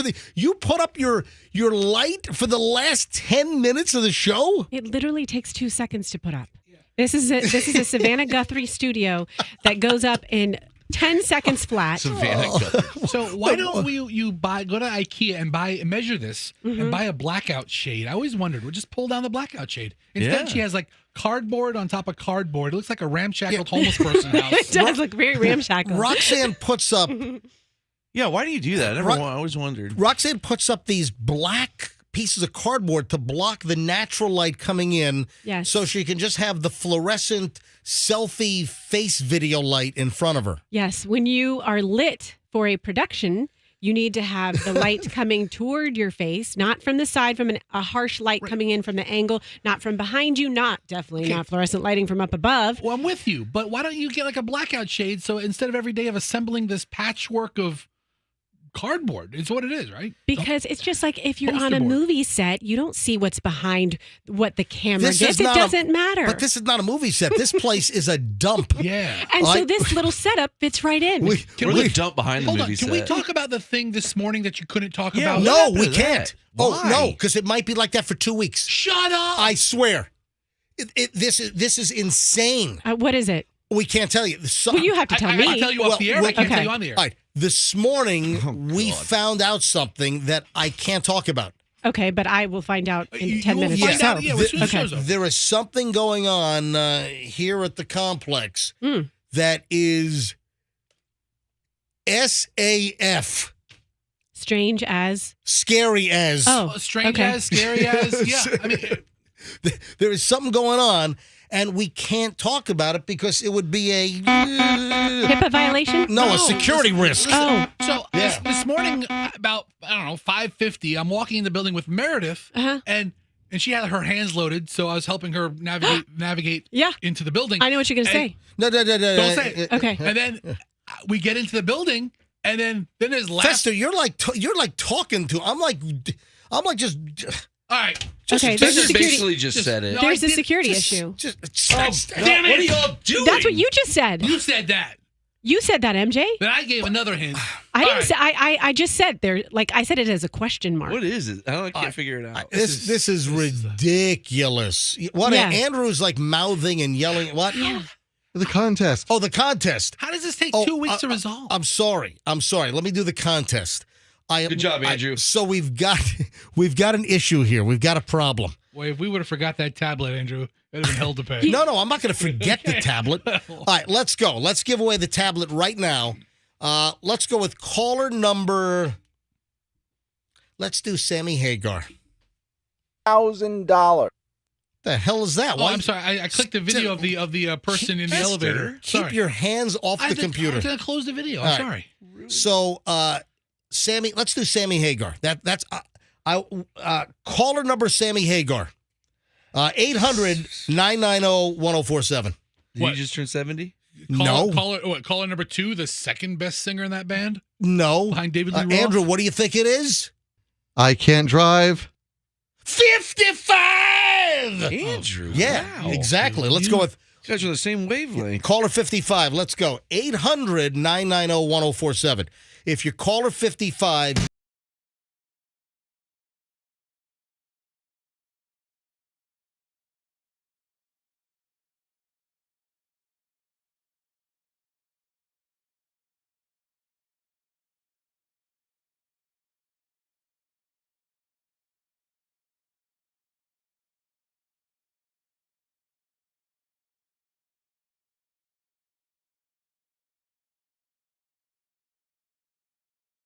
Right now, 800-990-1047. Good luck. What are you shaking your head at? You guys are real nerds. You know that? Caller Sammy Hagar.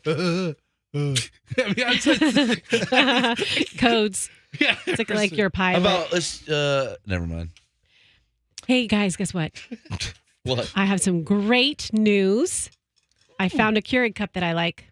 a flavor. Okay. And you laugh, but a lot of people were interested I in thought that. you were going to tell us that great news. My 6-year-old daughter didn't jam her finger up her nose during the school performance this morning. No, she was amazing. That's my performer. She did really well. This one's And her, a star. Yeah, her cousin did well too. I mean, they were 2 stars up there. All right, so this is a follow-up to something we talked about, a week ago, week and a half, 2 weeks ago? Yeah, we did. And I can't even tell you, like, the chit-chat after the show with texters and throughout the day. Keurig cups. Can't get a good... We did a whole segment. Yeah. Then, Roxanne, how many flavors did you go through and it just tasted like toilet? 6. And I was like, take it away. This is disgusting. That's It tastes right. like an ashtray. That's right. I wanted you to bring your Keurig machine in, and I was going to be behind you, videoing you on the Howard Franklin while you threw your Keurig machine out the window at 5:30 in the morning. Yeah, and then it was going to smash into your windshield. Not good positioning. Then I have another claim. So, Roxanne, what is your flavor Keurig cup? It's my mom gave it to me because she heard the segment. It's called Crotch. Ooh, Yes, her mother gave her a cup of crotch, MJ. Yes. What flavor is it? Roxanne, it's Mom. Listen, you should Is really it try crotch. Brazilian chonk? No. What is it? It's this. The it's name of the called- flavor is Chonk. Chonk. Wake you right up. Chonk. So she always, Yes, go ahead. she always gives me this cousin. I'm sorry, I can't hear you. What did you say? Teas, pancake Oh, please mix. start from the beginning. What?